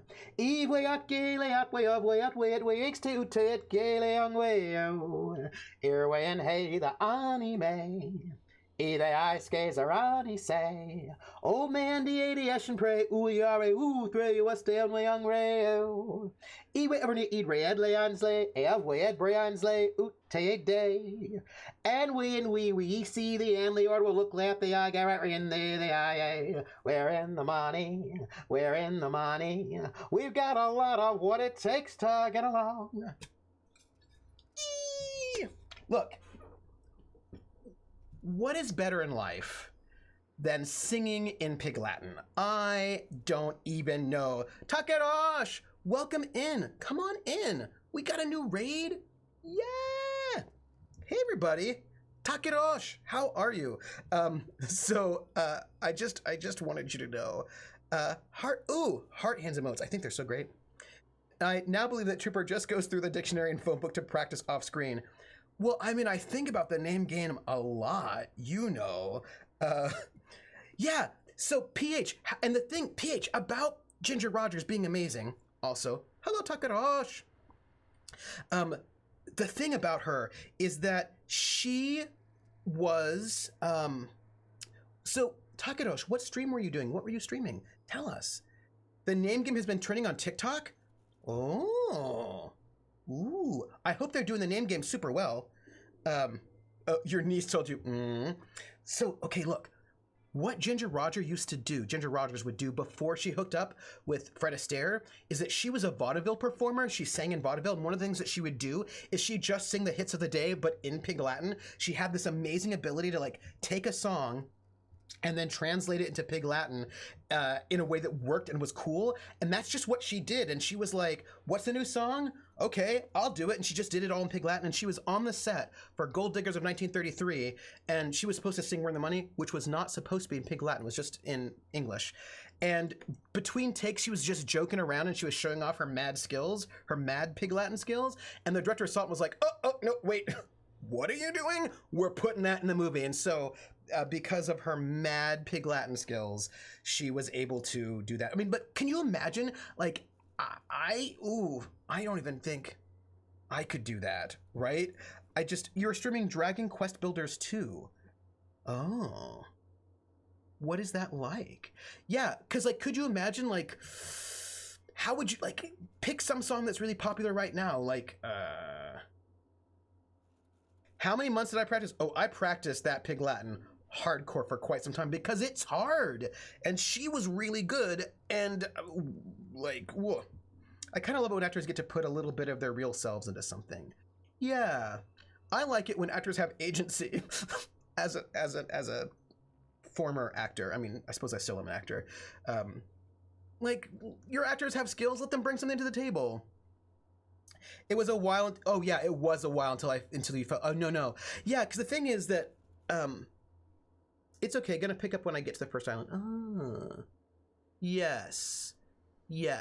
But it's like it took me a while, like, because the thing is, I was able to sing it in Pig Latin, but I didn't get her rhythm. Her rhythm was really hard. Like when I was singing it before, like the rhythm was off, and also it turns out that she doesn't do Pig Latin normally. She does this extra special, more difficult kind of Pig Latin that was more difficult to pick up because she didn't like. She's like when she says "Old May Andy Eschen pray," "Old May Andy Eschen pray," right? So she doesn't say "old way." She says "old May and May." So she takes the M from the word man, which is follows the word old. She takes that consonant and she puts it on there. When like normally like your basic Pig Latin would be "old way and May," but she's like "old May and May." And so she does this little thing, and I did not pick up on that because I'd never learned it that way, and I think people don't really, maybe they did in the 1920s, I don't know. But that was always throwing my rhythm off because that was actually just, it didn't sound the same. And then also sometimes she doesn't Pig Latin a syllable here or there. So like she says, "Irwe in hey, the anime." She doesn't Pig Latin the, although sometimes she does. Sometimes she says "ide." "Ide I skays or anise." So "Irwe in hey, the anime," we're in the money. She doesn't translate the. "Irwe in hey, the anime. Irwe in hey, the anime. Eve out gay out way of way up way it wakes you take gay long way. Oh, that's all the same. And then she goes, "Irwe in hey, the anime. Ide I skays or anise." The skies are sunny. So she does translate the in that line, "Ide I skays," but then she doesn't translate R. "Ide I skays are anise." So in that particular phrase, she doesn't translate the third word of that phrase into Pig Latin, probably just because of the rhythm. "Irwe en hey, ide anime" feels a little bit like awkward. "Ide I skays are way anise are ide I skays are say anise." What she'd probably do because she's next level.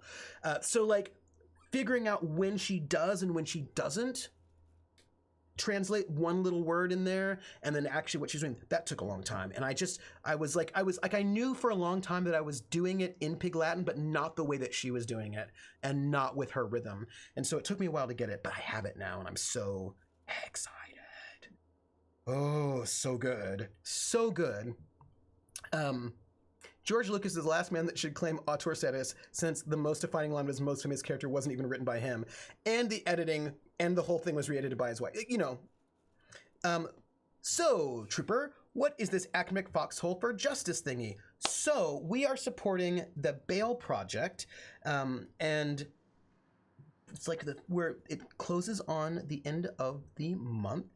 And the Bail Project is a nonprofit that what they do is it pays people's bail so they don't have to be in prison awaiting their trial, because at the moment, well, for a lot of reasons. One, that if you have money, you can afford bail, so then you don't sit in prison waiting for your... And remember, people who are arrested are innocent until proven guilty, so there are people who are innocent until proven guilty, but if they have money, they can afford not to sit in prison, and if they don't, then they have to sit in prison until their trial comes up. And sometimes you don't get a speedy trial. So there are some people who are sitting in prison for 2 years because they're poor and they can't afford to pay their bail. And then they finally go to trial 2 years later, and then they're found not guilty, but they spent 2 years sitting in prison, which is not great, jail technically, because they couldn't afford bail. So this helps sort of equal out that economic injustice that happens because not everyone can afford bail. but also it's particularly pressing in this moment when a lot of protesters are being sort of arrested and being put in jail, because prison and jail are different, being put in jail for protesting, but also jail is a hothouse for COVID right now. Like, people go to jail and like it's really, really bad COVID. So there are health issues and there's also economic justice issues. And so the Bail Project helps people out. But they also do other things, like maybe the person doesn't have a cell phone, and so they will, like, you know, make a call for them. Or when they get out of prison, maybe like a friend of a friend was arrested for protesting, and they were in jail for a couple of days. And when they got out, their local Bail Project drove them home because they didn't have any way to get home from the prison. A lot of the jails are sort of in slightly remote spaces, and so they were able to get back home. And so little things like that. So the Bail Project is, oh, you shaved your head? I use a razor. There's a special razor, Takerosh, that I use. I need to shave my head, by the way. I'm super scruffy. It's you put it on your hand. It's like a razor, but you put it on your hand so you can then shave your head this way. And I love it. It's good. So the Bail Project helps support people who've been arrested and are sitting in jail, but have not convicted of anything, and so they can help pay their bail. So that's what this is, and if you want to support, you can certainly do so. And I will say that my original goal for my fundraiser was $500, and I thought, I bet I will make $500 in my stream. And even if I don't make $500, like, I've got, if I make 250, I can put the other 250 in. That'll be fine. And then I made more than $500. So at this point in time, everything that happens is just gravy. If you'd like to support, please do. That is a great thing in this current moment when people are you know, running around. So the anime, it builds. Yep. I'm hard of hearing. This is my hell. Oh, Doozer Pin Dan. I'm trying to figure out. So I'm on a Mac, and right now currently the only automatic closed caption devices are for Chrome only. They don't work on Firefox or Safari, and Chrome and Macs don't work out very well because Chrome is super, super RAM heavy. So it's not great if I'm doing anything on my computer. So if I'm playing a game and streaming it, might crash things, or if I'm hosting an RPG and streaming, it might crash things. I've been able to work it that if I'm a player and don't have anything else up on my computer, I can run it. So I'm just hoping, Doozer Pindan, that we will get to a space where that closed captioning technology will come to Firefox, and then I will immediately put that up. That is a thing that I will do real fast, because I know that there are people who are hard of hearing. Javai's like, I also imagine that gap in a CV might also make getting a job harder. Yes. Yeah. Yes. And then also, like, you might lose your apartment, and then you might lose your job because you've been in prison for 2 years and found not guilty in the end. And that's, you know, not great. Doozer Pindan says, I never understood the point of bail. The person is a criminal or suspected criminal. Giving wealthy people a chance to just walk freely and possibly go on the run is so dumb. Yeah. I'm going to toss some bucks in that hat real quick. Like, you know, $20 even is good, right? Whatever you can do. The idea behind bail is basically a ransom to make sure the person shows up to court and doesn't just run away. Yeah. So how do I donate? Right there, there's like the Tiltify link, and then you click on that and that'll take you right there.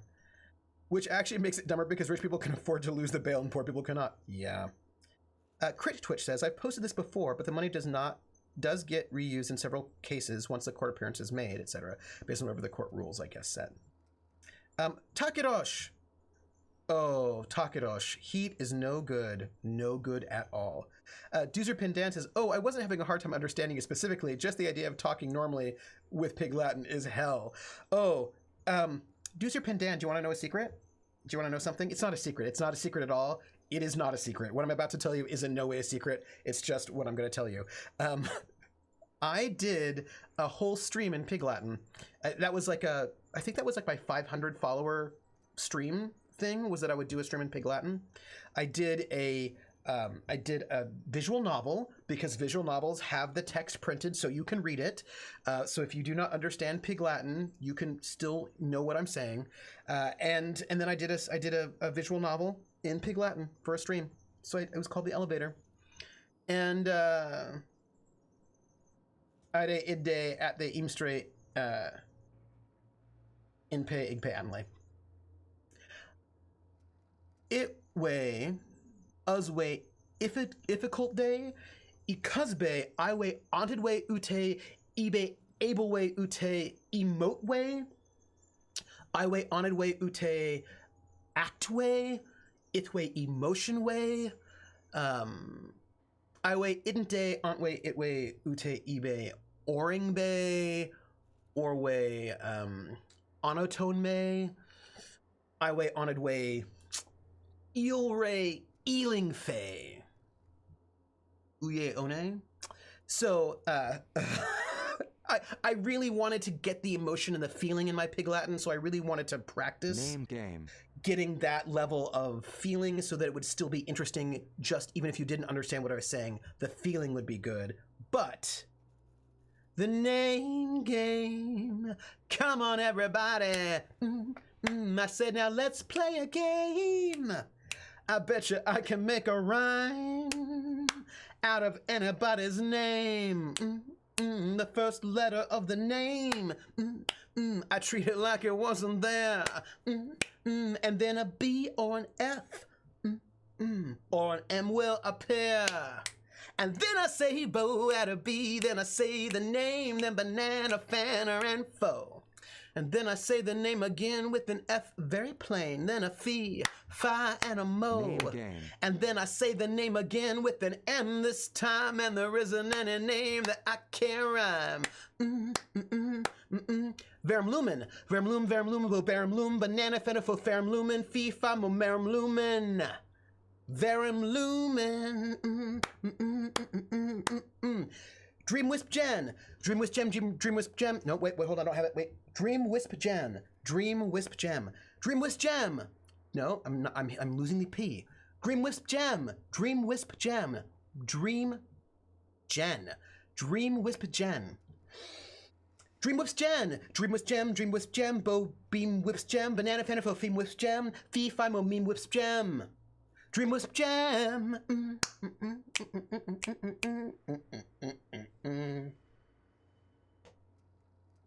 Dream Wisp Gem, your name is difficult because of the P and the J right next to each other.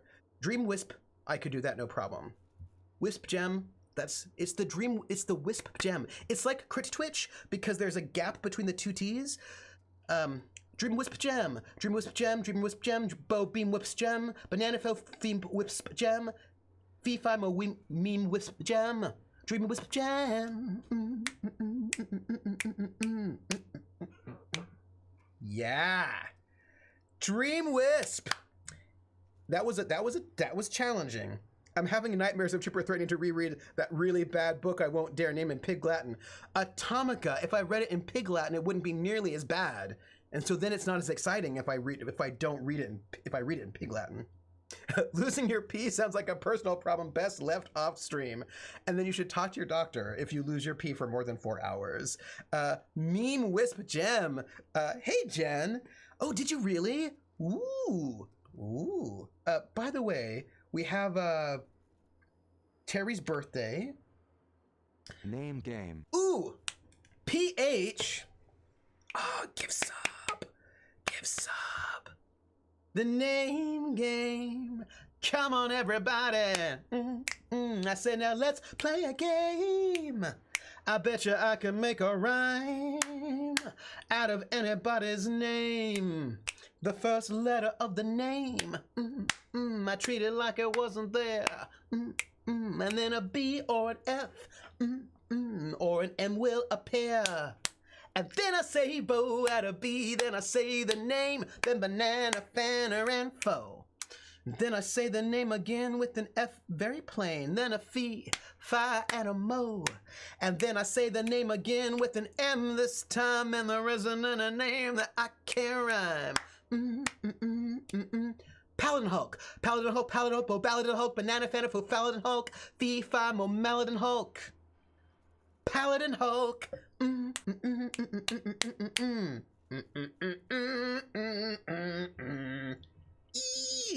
Oh, so good. I love it. That is true. I'm just gonna say it. I'm joining the Rissa bandwagon to harass you about time. Stop getting distracted. That's fair. Would that be a really... No, Doozer Pandan. The book is called Atlanta Nights, and it's the best, worst book ever. It's the best, worst book ever. It is so bad. It is awful, and it is amazing because it was written to be awful on purpose, right? That was the point. There was a publishing house that was like, oh, we only publish the highest quality books, and so therefore no sci-fi or fantasy because we only want real good high quality books. So a bunch of sci-fi fantasy authors saw it, were insulted, and also thought that the publishing house was probably actually like scammy. So they got together and they wrote the worst book ever.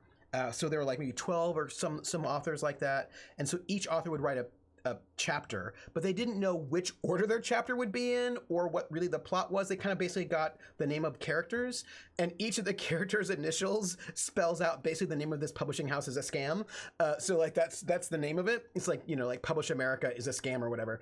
And so they wrote this really awful book. It is bad. It's so terrible. And it's like, and when I say it's bad, I mean there are spelling errors in this book, lots of spelling errors. One chapter is repeated twice completely. One chapter was made completely by machine language, sort of randomly. And they put this book together, which is like super bad, really ridiculous. They sent in the manuscript to this publishing house. The publishing house was like, your manuscript is great. We'll totally publish your manuscript. And then they exposed them, and they're like, yeah, our book is really bad, and you said you'd publish it because you're a bunch of scammers, and also you don't care about the highest quality, and what the heck? And so then they exposed them. Then the publishing house was like, oh yeah, never mind, we take it back. But they published the book anyway through Lulu. And the writers gave me permission to read it out on screen, which I did last summer, although I was not able to finish the book. Sadly. So sad. Let's see. He wants to... I do want to brush up on my German, so I'm hoping to RPG in German. It is 4 p.m. Yes, I'm going to just read the thing, and then we're going to go. He's no, it's like, I'm going to, you know... Is it worse than 50 Shades, though, with I blush the color of the Communist Manifesto? Oh, really? That is a line of 50 Shades? That's pretty bad. That's pretty bad. That's pretty bad. Oh, Doozer Pandan, I did not know that was in that book. That is so... That is bad. Yeah, they only published literature was their thing. So bad. Wow, I didn't... Oh... Okay, so Hitchhiker's Guide, Vogue on Poetry, yes. So I will see you later, Gaming Josh, Gaming FTL. We're gonna play an RPG together. It is one of my goals. I have goals in life. One is to play an RPG in German, and the other is to play an RPG with you. That is one of my goals. We're gonna work it out. So, no, we're not celebrating Terry's birthday. Terry's dead, folks. I know he meant a lot to everyone here, myself included, but let his untimely demise be a lesson about safety in the workplace. Don't pet the canids. Oh yeah, there's a SoundCloud file of Total Biscuit reading the top 50 worst quotes in 50 Shades. It is amazing. Yeah, I don't need to read it, but I need the website. I need the SoundCloud file. Doozer Pandan, we have a Discord. If you know where that SoundCloud file is, you should post it in our Medium musings so that I can listen to it, because that would be the most amazing thing. I would love that. I don't think I need to read the book, though. To all employees of Terra One Publications, Esye, ide umersre arwe utre, irwe evingle, ide orbe as he decided day, ute utke erde osisle, Anway operate way, onway, erate, ute instead way. Inway accordance way, ithway the evacuation orders way, iway arway ute await way, away uddleshay, outway of way, ascadia k. Inway iway itgay erdway, at they alray idray, isway onway they away. Ilway uttershay istay a facility say, if facility fay. Akpay everything way upway. Anway akle they orde, onway they away outway. Until way in they, however hey, iwe arwe expected te ute continue k irking way.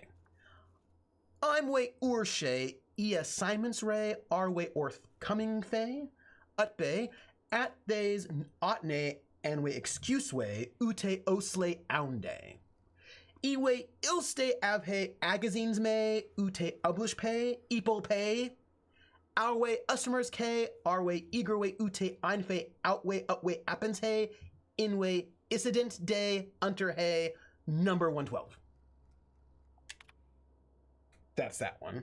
I've got one more. Yes, Tripper is one of those kinds of people. All you need is the video of lukewarm defense. Me. Ooh, I always feel that somebody's watching me, and I have no privacy. Whoa, I always feel that somebody's watching me. Tell me, is it just a dream? Thank you for the follow, Astroliminal. Thank you for the follow. Welcome in. What do you say?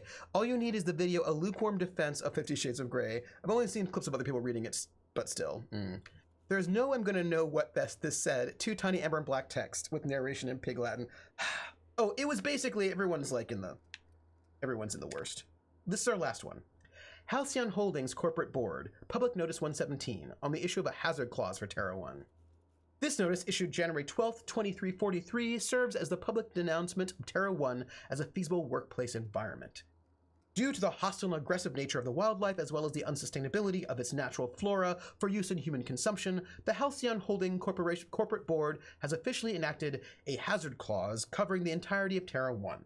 After an evacuation period of no more than 6 months, Terra 1 will be officially considered illegal territory.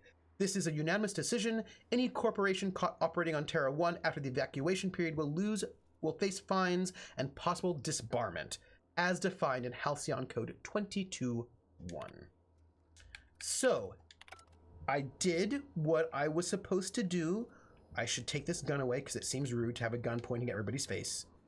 But look, we're basically done. We'll put ourselves right here, which is if I come back from the save, I'll know to go through those doors.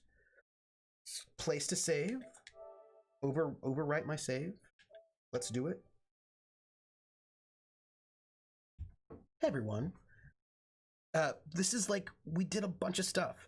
I have at least 2 assistants. Okay, I was mistaken. It's the top 23 worst quotes in 50 Shades. I found the file because I wanted to share the pain.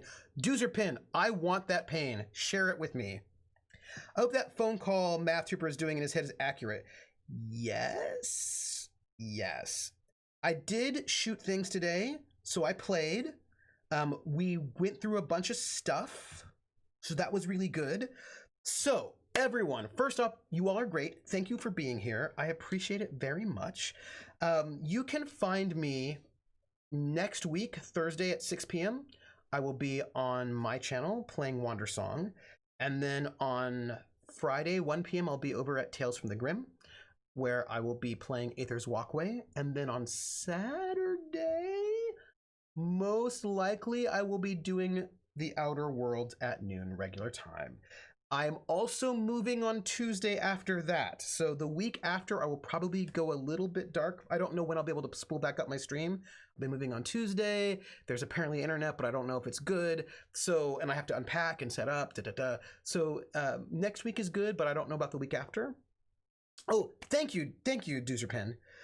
So will I be streaming on the holiday? Yeah. Because for me, I mean, we're in COVID. I don't do anything for holidays. I stay in my room. So y'all might be going out. holidaying it up. I will be here. I will be streaming. So that's what I'm doing. I'm going to go right now. We're going to raid someone though. Let's see if there's somebody who's cool that we can raid. I want to raid somebody. Hey, do you know who we should raid? We should raid Luxy Games, because Luxy Games is playing The Last of Us Part 2, and we should just raid her because she's really great. So that is our raid command. It's Luxy Games from Off the Table.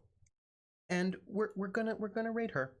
So everyone, I want to thank you for being here. You're wonderful. Oh, I should say before we go, if you want, you can you can follow or subscribe, but we have a Discord and you can join us there and hang out with us. Also, you can find me on Twitter at Academic Foxhole.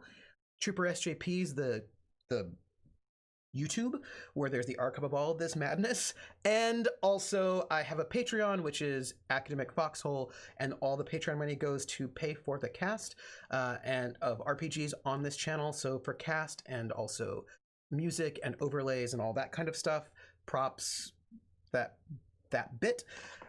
And I am going to be like, there's no more RPGs for June, which it only has a week left anyway. And I will be doing something in July, probably, I don't know. I'll be doing something in July. At the moment, that's what we got. And then, of course, we'll be picking up some cool RPG stuff in August.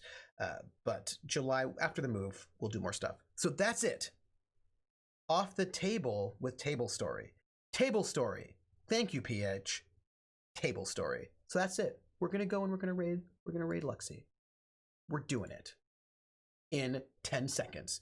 So 3 days left in June. That seems inappropriate. Give her the raid, give her the love, and I'll catch you on the flip side. Bye, everybody. Raid now. And I'm going to eat food.